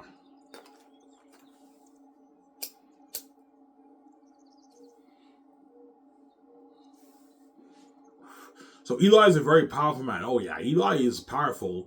He threw Takis in the dungeon. He's very powerful, obviously. He's the most powerful man in the South. Very powerful man. He's not as powerful as Takis, obviously, but I told you, Eli doesn't believe Takis is the Prince of Xanus. He can't. They can't. The Southerners don't believe it. They can't believe it. Yeah. The only one who believes him is Lithia. Lithia tries her best. Lithia believes that Takis is telling the truth. She believes that this Syrian colonialist farmer is the Prince of Xanus, but Eli can't believe it. Job is has his beliefs too, but he's not fully convinced. Bell is pretty well convinced, obviously. So Bell and Lithia are like the only two who pretty much believe, but the other ones don't believe. That's why Cassius and Tacitonius had to talk with Eli to convince him. I almost spoiled for you. That's why when you said that man you lock in the dungeon is my cousin, the prince, and royal heir of Zane, she's like, I knew it to be true. You know, saying Eli, it's like Silence daughter. And I was saying, yeah, that's funny. I was saying, that's funny, I know.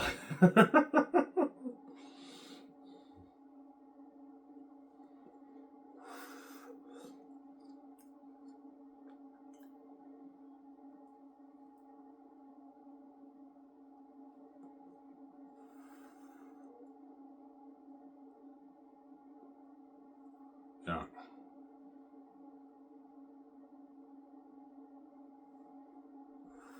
That's why Lithia is like, what if a truthful tongue? Like, what if Takis speaks the truth? Why don't you believe him? You know what I'm saying? What if Colonius speaks the truth? Why don't you believe him? And Eli doesn't believe Takis is the Prince of Xanus. Yeah. It's very shocking for a Southern to believe that the Prince of the North is in the South, man. Like what the fuck is the Prince of the North doing in the South? Yeah, they're shocked. That's why they always say that cannot be. They can't believe it.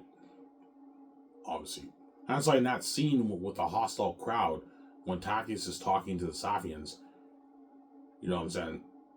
You know what I'm saying? You get some Bible symbolism, obviously. I remember this man. This is the man. This is the imposter, everyone. The man Eli locked in dungeon, wherever it is. I'm saying, imposter, thieves. I'm saying, yeah, it's crazy. You know what I'm saying? Yeah. And Eli's like, no, Takis is no imposter. You know what I'm saying? Yeah. Why does Eli have a change of mind? Well, I don't want to spoil it for you. We'll find out when you read the book, obviously. Eli obviously eventually believes he's the prince because Cassius convinces him, obviously. I don't want to spoil it for you when you read the book. Yeah. Obviously. They're like, young man, does Eli speak the truth? Are you really the son from North, the son of royal blood? You know what I'm saying? And when Takis says I am, the whole crowd is shocked. They're like, they're whispering, yeah, he's really the prince, the son of Takis, the first, the last prince. You know what I'm saying? Yeah, they're shocked, yeah, when Takis says he's a prince. Because what the fuck is the Prince of Xanus doing in the, in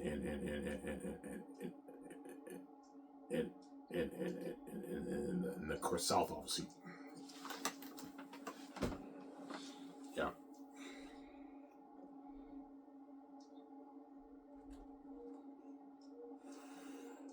And later on, I didn't show you the scene, but later on in that scene, Takis introduces Tacitonius. This is my cousin Tacitonius.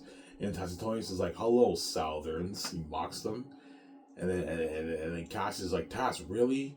And he's like, what? They call Tak an imposter? Yeah, it's funny. You know what I'm saying? Yeah. Yeah. You ever see John Wayne in the movie? He's mocking the Southerns. You're like, a sick story. Yeah, man. You know what I'm saying? Yeah. Yeah. What? They call Tak an imposter? Yeah. Hello, Southerns. He's mocking them. He's like, Tass. Cassie's like, Tass, really? And what? They call Tak an imposter. And I said, yeah. It's actually funny.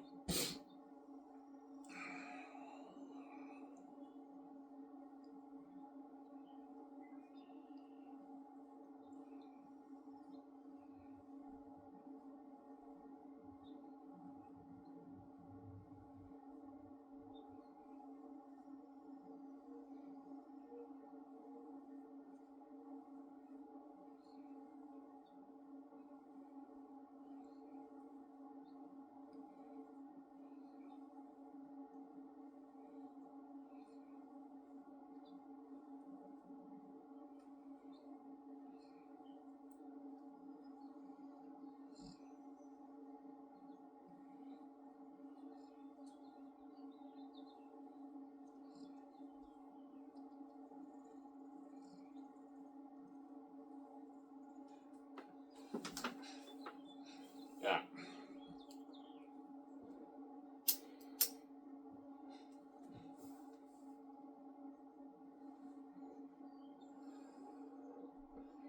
Alright, what a masterpiece, guys.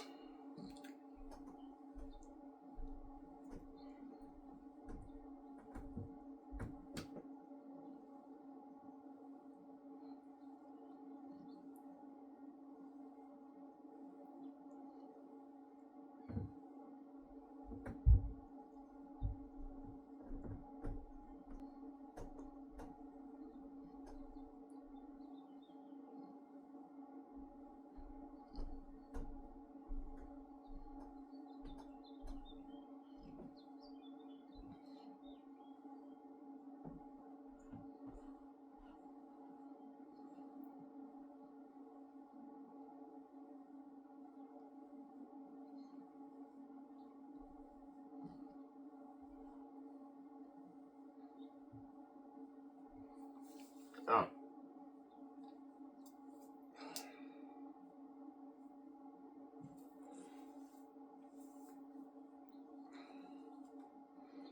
Yeah, that's why the kids want to ban Ivan.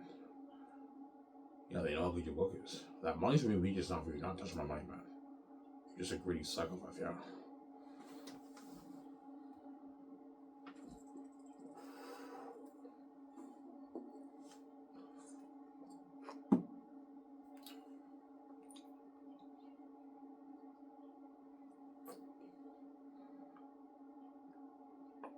Yeah.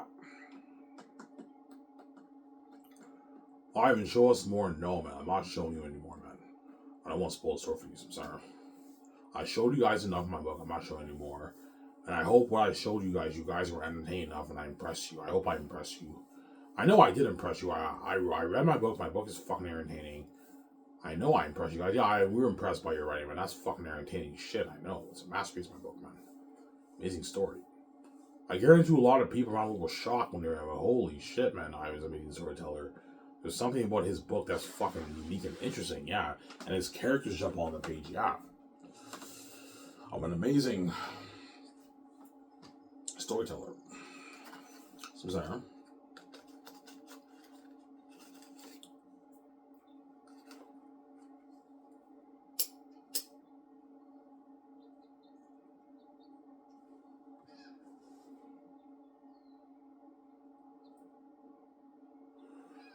And you're welcome, sweetie.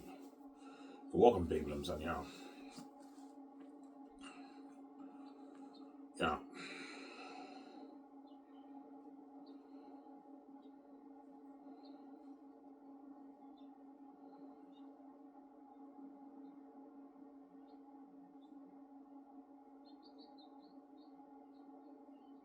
So VJ being said, yeah, I can't wait for Olivia, Ivan. I know VJ for your movie, Ivan. I can't wait, Ivan. I know. He's excited to be part of the movie. Once I save her. You know, and how much money did you make off your book, by the way, Ivan? I'm like, I made like $50 million. You made $50 million off your book? I'm like, yeah. She's like, holy shit, Ivan, that's a lot of money. We started that film soon. I know, VJ. We started that film soon. I make the movie. Peter Jackson, yeah, Peter Jackson's movie. Or Mel Gibson's movie, right? Yeah.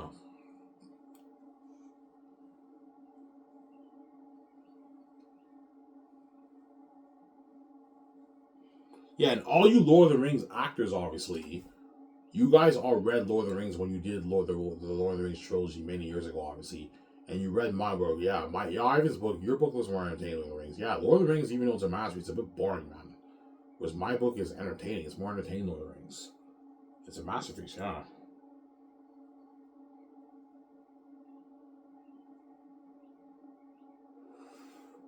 Highly entertaining story. It's amazing, yeah, man. Yeah. I told you, if you think Nia 2 Star Wars Theory and John Campy and Ron Burnett and Ray Orr and Jonathan, you know what I'm saying, those guys are all movie fans, obviously. If you think all these Lord of the Rings fans are hardcore Lord of the Rings fans, and Lord of the Rings, who's a hardcore Lord of the Rings fans, are crazy fans, nothing. Once they read my book, they're going to be diehard Zane's fans. And they're like, yeah, even though, like, I love Star Wars. I love Lord of the Rings. I love Ivan's. I'm a bigger Xanus fan. Yes, Neotus will be a bigger Xanus fan than he is a Star Wars fan, because even though George Lucas is a legend and I respect him, he's not the son of God, right? Hence why Neotus will become a crazy Star Wars Xanus fan.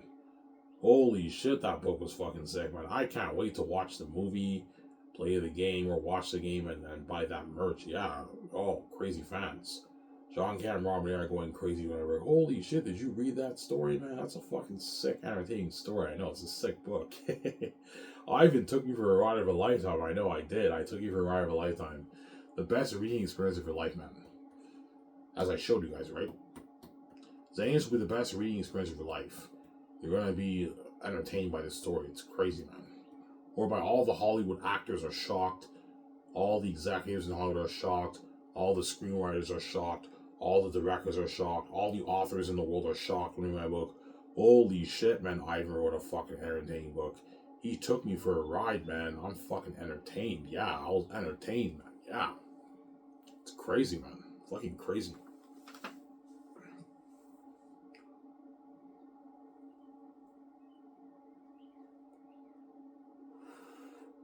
Ivan took me for a ride of a lifetime. Yeah, I did. I took you for a ride of a lifetime. Yeah, man.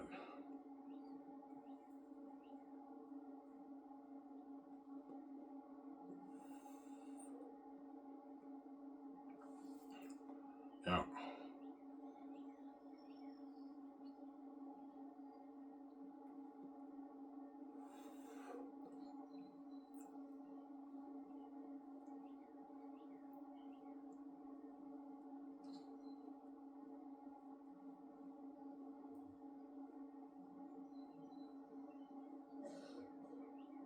So you get the symbolism of Jesus' disciple Papari. Yeah, Tactius takes Papari under his wing, a farmer boy, and he trains him in the Xan arts, just like Jesus teaches his disciples. Obviously, he teaches his disciples. He's their teacher. Tactius is the teacher of Papari. That's why you get some symbolism with Jesus' disciple when you read the book. It's not a Bible story, but you can get biblical symbolism in Xanus when you read it. Obviously, yeah.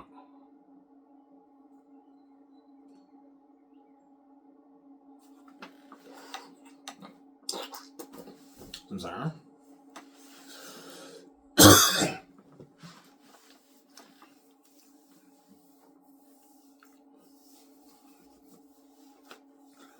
Yeah.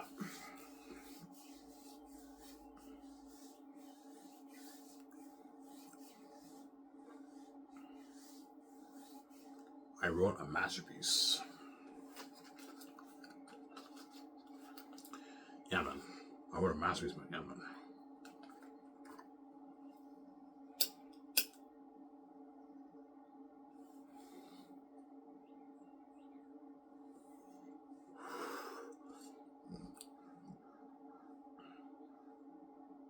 Yeah.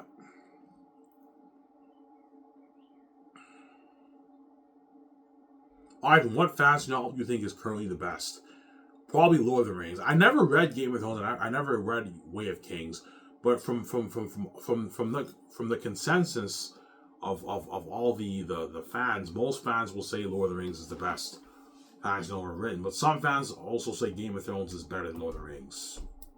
So it just depends on your taste, obviously. And some fans also say Brandon Sanderson's Stormlight series is the best. The Way of Kings series is the best, obviously. Yeah. I'm not taking anything away from these authors. They wrote amazing books, obviously, but their books are not my book. My book is a highly entertaining book. You're looking at the best reading experience of your life. You're going to be so entertained, whereby you're laughing and you're hooked and like, holy shit, this book is sick. These characters are funny. They make me laugh. And the fate of the world at stake, the big plot twist that blows your mind away, and you're just hooked. Holy shit, this is a fucking masterpiece. Yeah, it's a sick book, man. I wrote a masterpiece.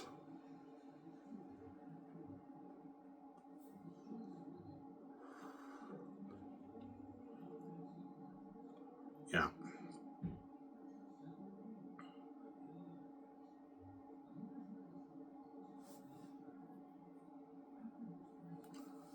Xanus will blow your mind away, guys. It's a masterpiece.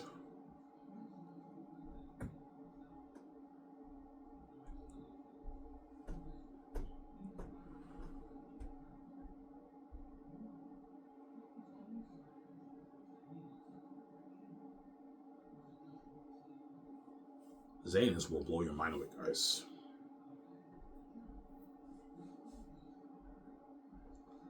Xanus will blow your mind away. It's a masterpiece. Almost 2 hours, guys. Almost on the video here. I might make another video maybe tonight. Talk more about Xanus again, right? Yeah. Oh, your videos are sick. I know it's sick. Ivan, please show us more. No, guys, I can't show you more. I don't want to spoil the story for you, man. Like, I know you want to read more. My book is entertaining. I can't show you more. I don't want to spoil the story for you, man. You'll find out what I mean when you read my amazing book, obviously. I'm sorry. Yeah.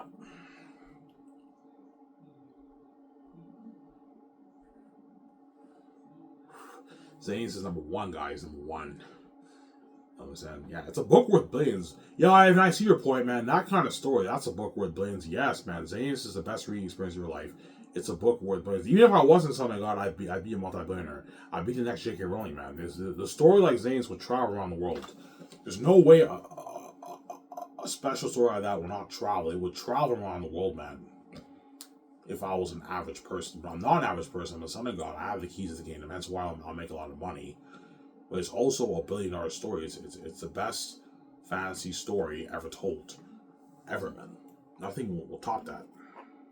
When I say nothing will top Xanus, I'm not playing around. Nothing can beat Xanus. Once I release the book and the world reads it, all the authors will like shit, yeah, none of us can come up with a better story than Xanus. Nothing can top this. It's so deep.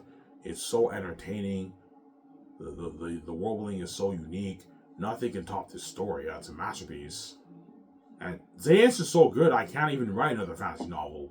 Because I can't top what I did. That's how good it is. So people ask me, Ivan, are you going to write another fantasy novel? I can't. I can't write another fantasy novel because I can't top what I did for Xanus. Xanus is so good, I set the standard. I can't top that, what I wrote. If I did write fantasy novels, I'd have to write fantasy novels in the same universe. Because I can't come up.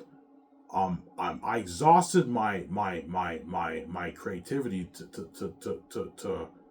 the limit. I exhausted my creativity, obviously, towards my book. I can't, even though I'm a creative genius, obviously, I can't come up with another fantasy novel because I can't really top what I can't top what I did, man. That's how good my book is. I can't write another fantasy novel. I have to write a book in a different genre. Or a book in the same universe. I'm not going to write any more books after Xanus. Sometimes people ask me, Ivan, are you going to write prequels? I'm like, no, guys, I'm not writing prequels. I don't want to. Xanus is a story you shouldn't touch. Just have the fans imagine what happened in the past. I think you shouldn't touch the story. Don't make prequels, Ivan. I'm sorry.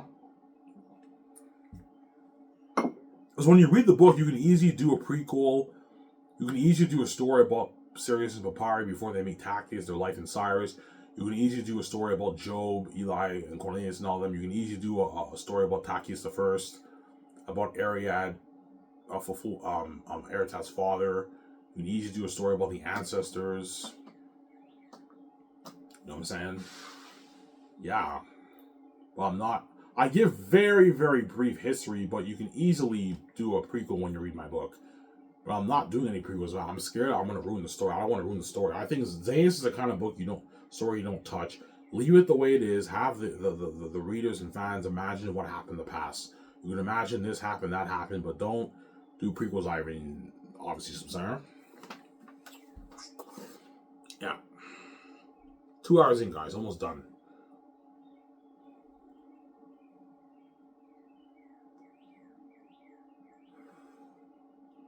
Now, I guess I'm going to go to the store. I'm going to get my beer and smokes, guys. Yeah.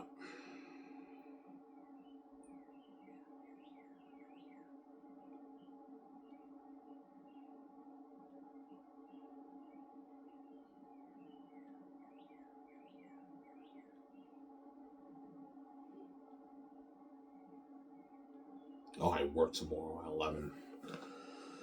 Work tomorrow at hopefully at 11. Today I'm off, though, so...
Ivan, how good your book? How good is your book, Ivan? Okay, my book is so good that even my weakest chapters you're still entertained.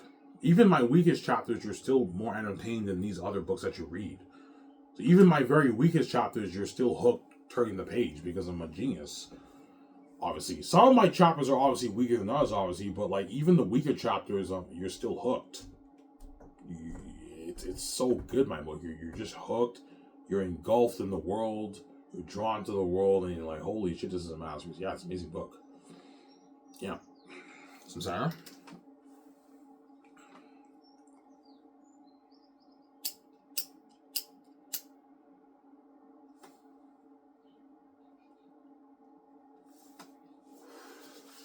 I guarantee even Keanu Reeves and Ben Affleck and all of them, Matt Damon, holy shit, Ivan, you are a gifted storyteller, man. Your book looks sick. I know it's sick.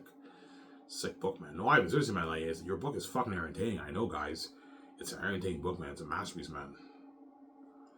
Yeah, man. When I told you guys my book is a book worth billions, it's a book. It's $1 billion story. It's a book worth billions, man. It's a masterpiece. It's an amazing story. Obviously. No, Ivan, like, I'm going to ask you again, man. Are you really bluffing, man? Did you really write that? Yes, guys, I wrote it, man. I'm not bluffing. I had no help. I wrote Xanus with no help. I'm not bluffing. I wrote it on my own. Did everything myself, man. Yeah. I wrote all that on my own. Yeah.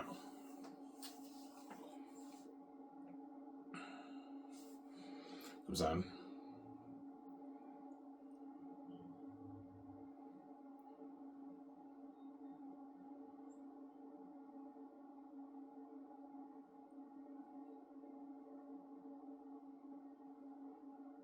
Yeah.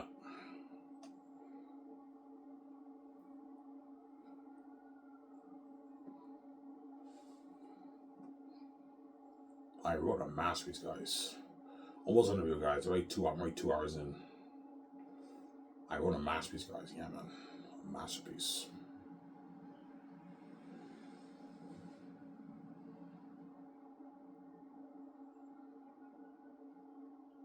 I wrote an amazing book, man.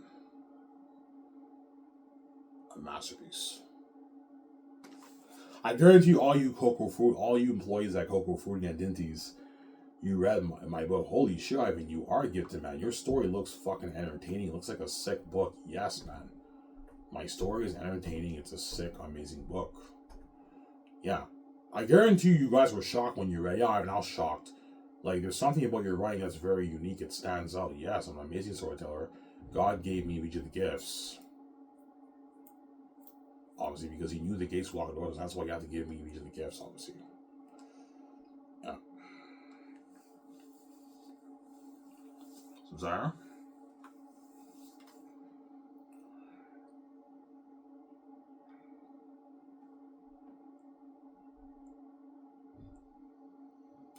God gave me each of the gifts. Yeah, that's what we're looking at a masterpiece, man. That's why John Boyega wanted to do it. I can't wait to be part of that movie. I know, guys. No, seriously, Ivy, man. Like, I can't wait. Like, you're gonna see John Boyega and Ji-Won Su. They arrive to Saphius. You see John Boyega. He's like, our cousin. You know what I'm saying? We seek Prince Tactius. As he happened to have found passage here. You know what I'm saying? Yeah, and then, like, you're gonna see a scene with John Boyega and Annie Serkis. John Boyega makes fun of Annie Serkis because Dacetonius makes fun of Joe because he mocks the Northerners look down on the Southerners. It's actually funny. So, yeah. You'll find when I mean, you guys caught a glimpse of it when I showed you that scene yesterday, right? When Dacetonius makes fun of Joe, he's like, from a Southern as well. Yeah, they're shocked. How dare you fucking Southerners lock our fucking cousin, the Prince of Xanus, and change, man? Who the fuck do you think you are? Yeah. The Cassians that ones are shocked the Southerners would do that, man. They would lock the Prince of Xanus in chains, man. That's what we're looking at a master that I wrote. Amazing story. That's what the case of Jordan Brown. You know how good your book is, man. And you're welcome, sweetie. Yeah, you're welcome, BJ. Yeah. Fucking crazy woman, yeah.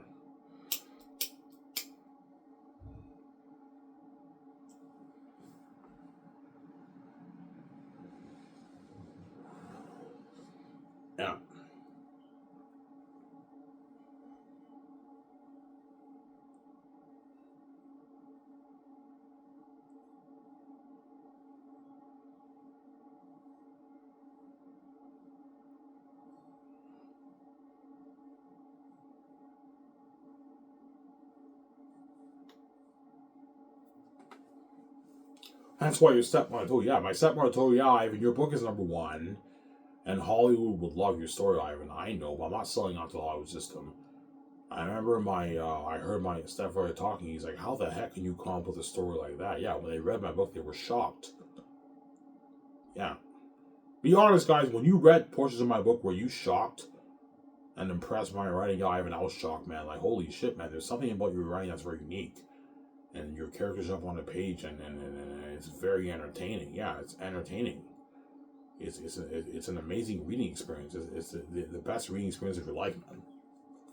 It's a masterpiece.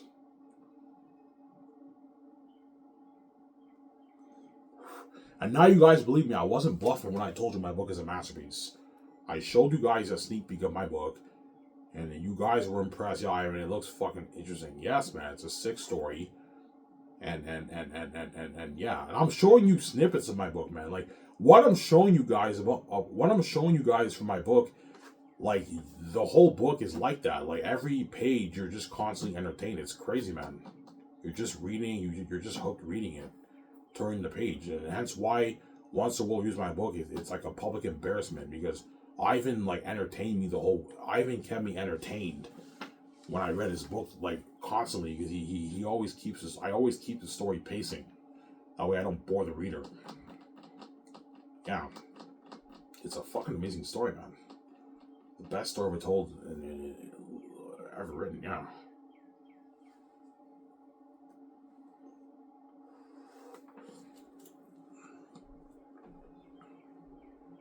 Yeah.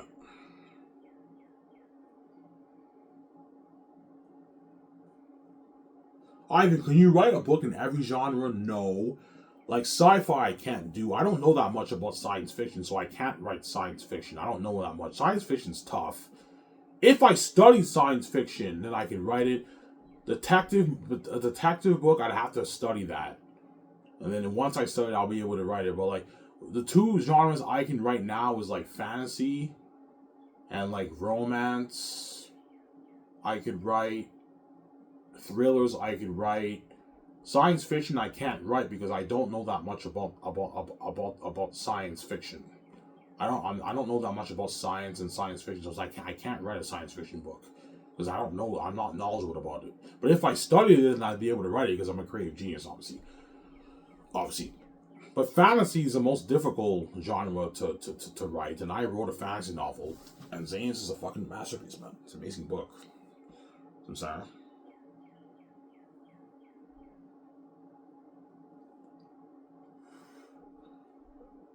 This is an amazing book by him, man.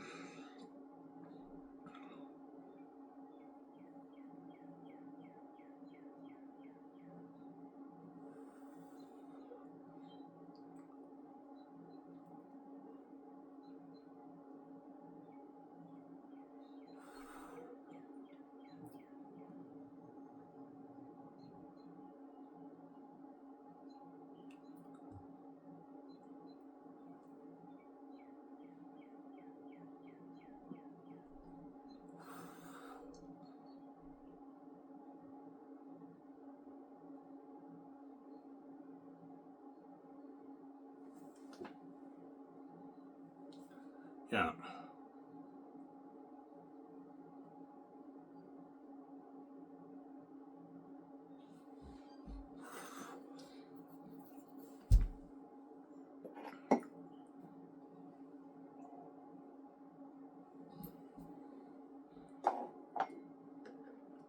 So your book is so entertaining. Yeah, my book is so entertaining. You're going to be hooked reading it because I'm good at hooking you, obviously, and entertaining you. And you're going to be so entertained. You're going to be laughing while you're reading the book, man. As I showed you in that scene with Job, right? And Cass says, "Oh yeah, that was funny, man." Yeah, you're constantly on the edge of your seat. You're hooked and you're laughing too. The characters are funny. Job is a funny character. And you're just laughing. Yeah, it's an entertaining story. It's a masterpiece, man. That's why the gates only very bad. They know how good your book is. But I have the keys again. I'm not selling to you, man. This money on the books for me immediate, man. It's not for you. You're not touching a dime on my book, man. Zero. That money's for me. It's not for you. I'm not gonna have you take control of my book after hiding your wealth from me and keeping me poor. You take my money. You fucking crazy, man. You're not touching a dime of my fucking money, man. Zero. That mainstream media is not for you. Don't hate them. Yeah. This is my journey to becoming king, guys. Yeah, man.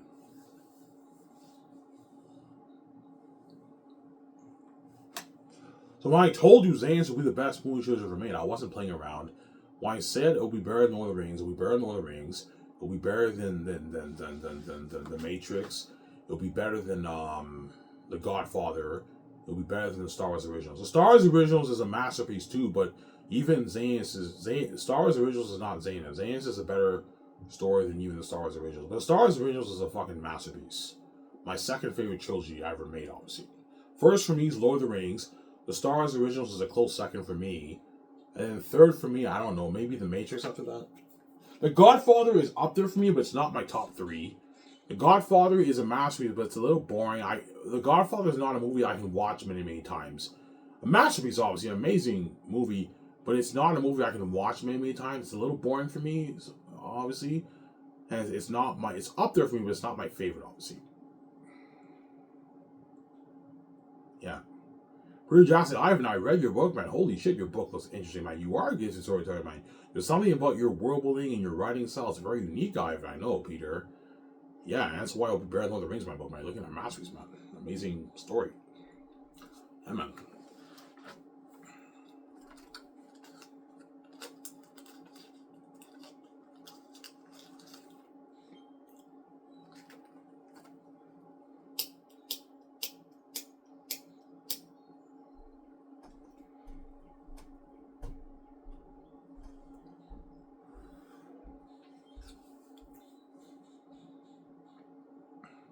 Ivan, you describe what the characters like in your book? No, I don't. I give very vague descriptions.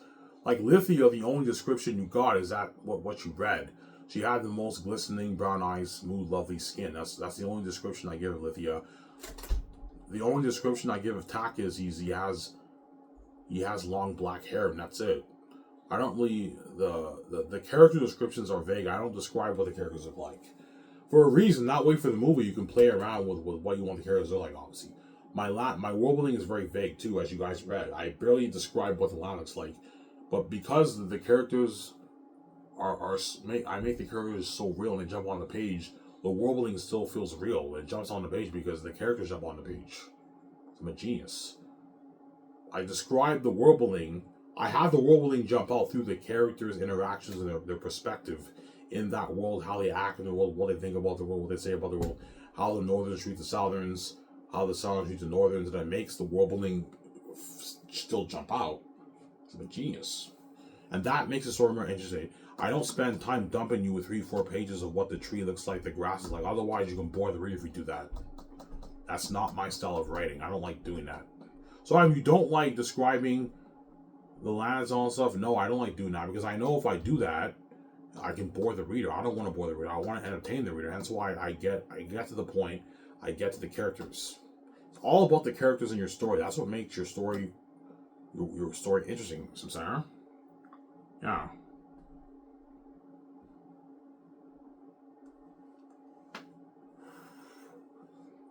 Yeah.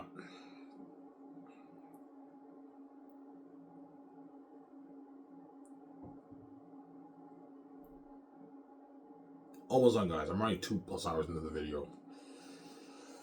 Yeah.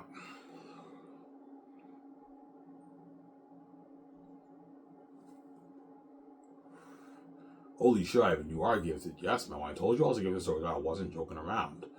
I'm a gifted storyteller. Sarah? Yeah.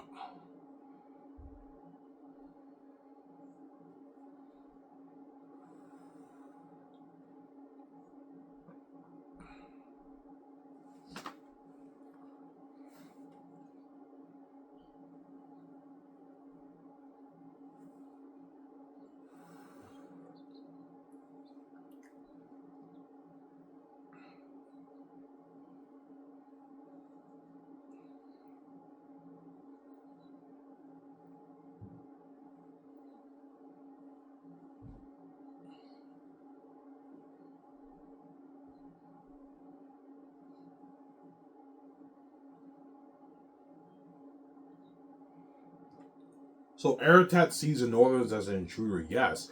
That's why in that scene when Tacitus and Cassius got captured, obviously he's like, what are you? He's like, Aratat's like, what the fuck are you doing in my territory? Yeah, obviously, and but Cassius and Tacitonius came to the cell to look for Tactius, but they're not they're not gonna tell Aratat they're looking for Tactius.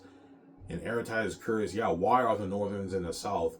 The prince must be in the south. Aratat figured it out.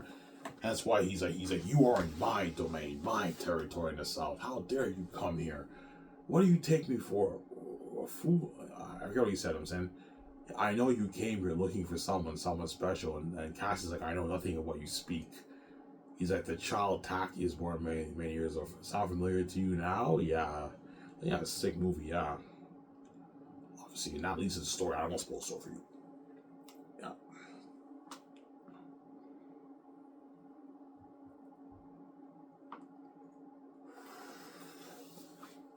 Yeah.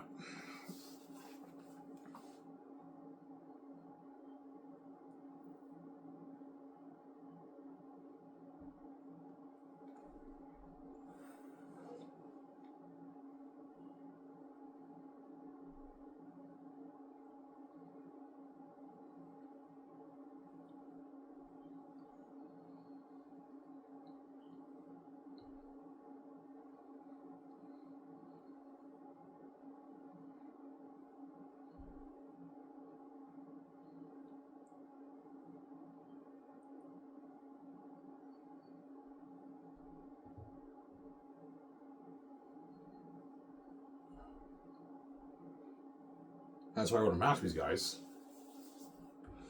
Yeah, man.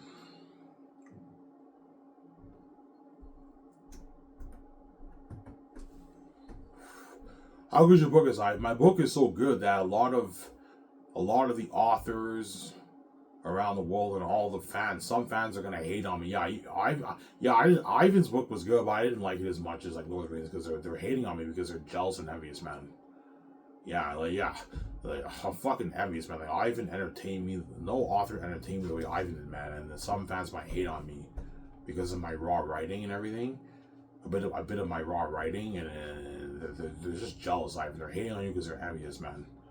They know, you guys know that my book is the best fantasy I've ever written, and you know that no author entertained you the way I showed you snippets of my book, and be honest.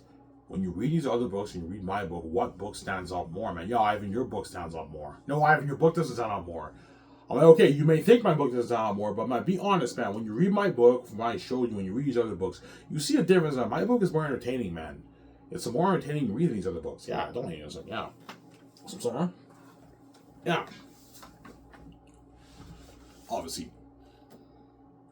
And guys, what I showed you in my book, obviously, every page is like that. Like every page of every chapter is constant entertainment, man. And so my book is a masterpiece, man. And it's an embarrassment it's an embarrassment to the industry, obviously. Even George R. R. Martin, Brand Sanderson, and J.K. Rowling were full like shit with me, but holy shit, man. There's something about Ivan's story that's better than ours. Yeah, it's better than their books. But they have richer worldbuilding. Harry Potter has richer worldbuilding than my book. Like, I saw the documentary of J.K. Rowling. She designed all the different magic spells and everything. It's deeper worldbuilding than my book. But my worldbuilding is more unique, obviously. I think I have the most unique worldbuilding out of all these fantasy novels. Even more unique than Lord of the Rings. But Lord of the Rings has deeper worldbuilding, more lands and everything, richer worldbuilding and everything. But my worldbuilding is more unique. It's a very unique world. With the north and the south and the southlands and norths and the wolves and the bats. Amazing world, man. Unique world of worldbuilding, obviously. Very unique. Samsara. It's very unique, Samsara, yeah. Very unique.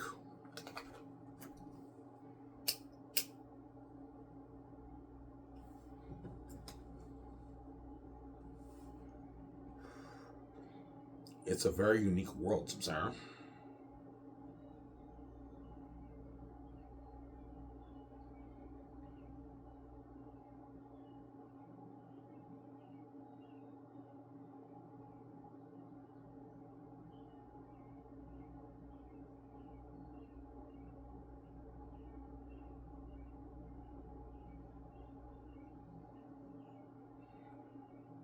So, Ivan, what's your idea for your book cover?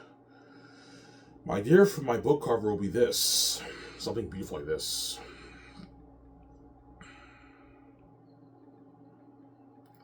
Well, I'm stressed out because I have to save my money to pay off the welfare back, pay off the taxes. I gotta save like $2,000 because the gate's sabotaging my my taxes because they're fucking wicked people, man. Yeah. My book cover will be something like this, guys. My book. Like this, something beautiful like that. Red. For my print, and it says The Last Over Xanus, Volume 1, Volume 2 by Ivan O'Mara, and edited by whoever edits my book. And if you don't want to pay the $85 for the print, you can pay the cheap $22 and read the ebook if you don't want to pay the $85 for the print. Most people are going to buy the ebook because they want to read it right away, but a lot of the book nerds are going to buy the print. But for the print, you have to wait until the book arrives in your mail. That might take 2 weeks, maybe 2.5 weeks, and you have to avoid spoilers because your friends can spoil it for you, your family members can spoil it for you, people down the street can spoil it for you. Hence why you got to be careful with spoilers. And all you guys who order the print, that's why most people are going to order the ebook because they want to read it right away. Yeah, I want to read all this book right away. I want to wait 2 weeks, 3 weeks for the book to come in. I want to read this book right away. They pay $22. They read the ebook, and you read it on your laptop, and I take you for a ride, and you enjoy my book, man. I wrote a masterpiece, man. Amazing story. Yeah, man.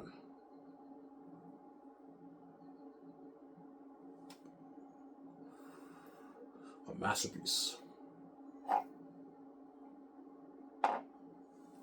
Yeah, man.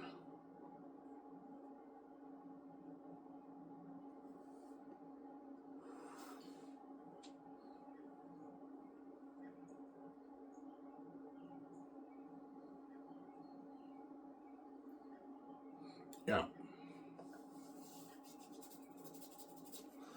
So some fans are gonna hate on you. Yeah, some fans beware the watch out for the haters, Ivan. A lot of fans are gonna hate on me. I'm like, yeah, Ivan's book I liked it, but it was a little bit raw and everything. He could have used an editor. I like Lord of the Rings better, but like some of them are just hating on me because they're jealous, man. They know they can never write a book like Xanus, and no author kept the reader entertained the way Ivan did, man.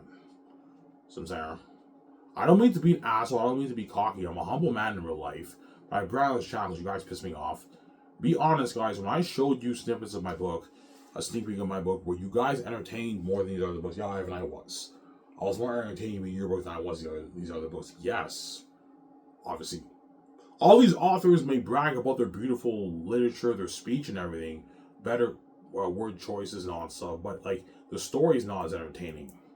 It's not as interesting, right? Yeah. It's all about entertaining the reader and telling a good story.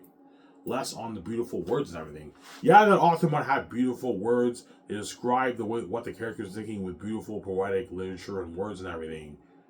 Beautiful word choice and everything, but the story is not really entertaining. It's a little boring. You guys see what I'm saying? Whereas my book, I don't really have a lot of those big words. I have beautiful written work too, obviously, but the story is entertaining and I'm hooking the reader. That's what's important. I'm an amazing storyteller. I'm sorry.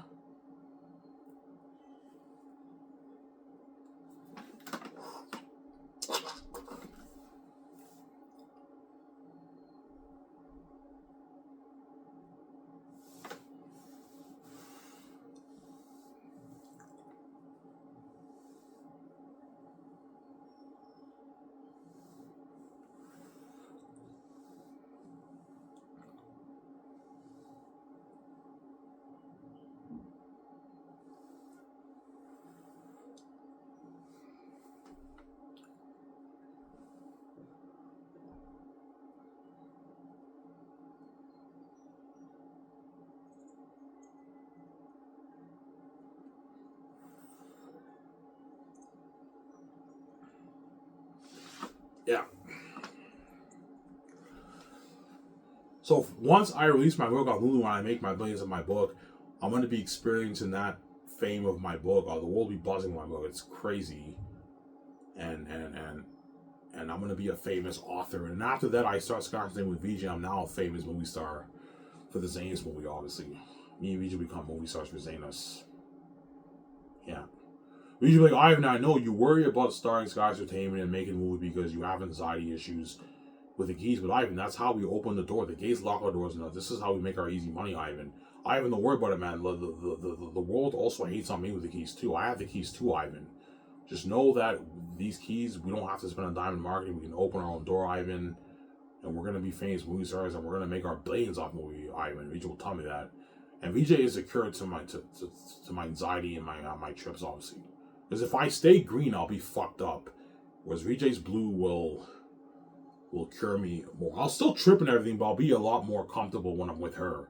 Because she's the cure. She's my spirit. She's blue. I'm with her, and I don't know. I feel like coming out sometimes. I feel like tripping. I guarantee you, she's the cure to my anxiety of coming out. She cures me of that. And when I trip and everything, she's like, Ivan, it's okay. Relax, man. Just calm down. I'm like, okay. And she calms me down. I'm like, holy shit, man. She is the cure. Yeah, Beach is the cure. Beach is obviously the cure, Ivan. To your fucked up mind and your mental illness, obviously. Sometimes, your anxiety. Yeah.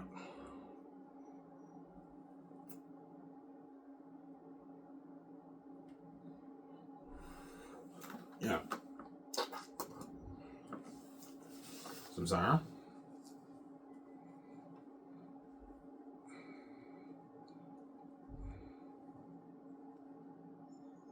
That's why Xanus was the best book ever written. You guys will see, I mean, when you read it, I wrote a masterpiece, man. Amazing story.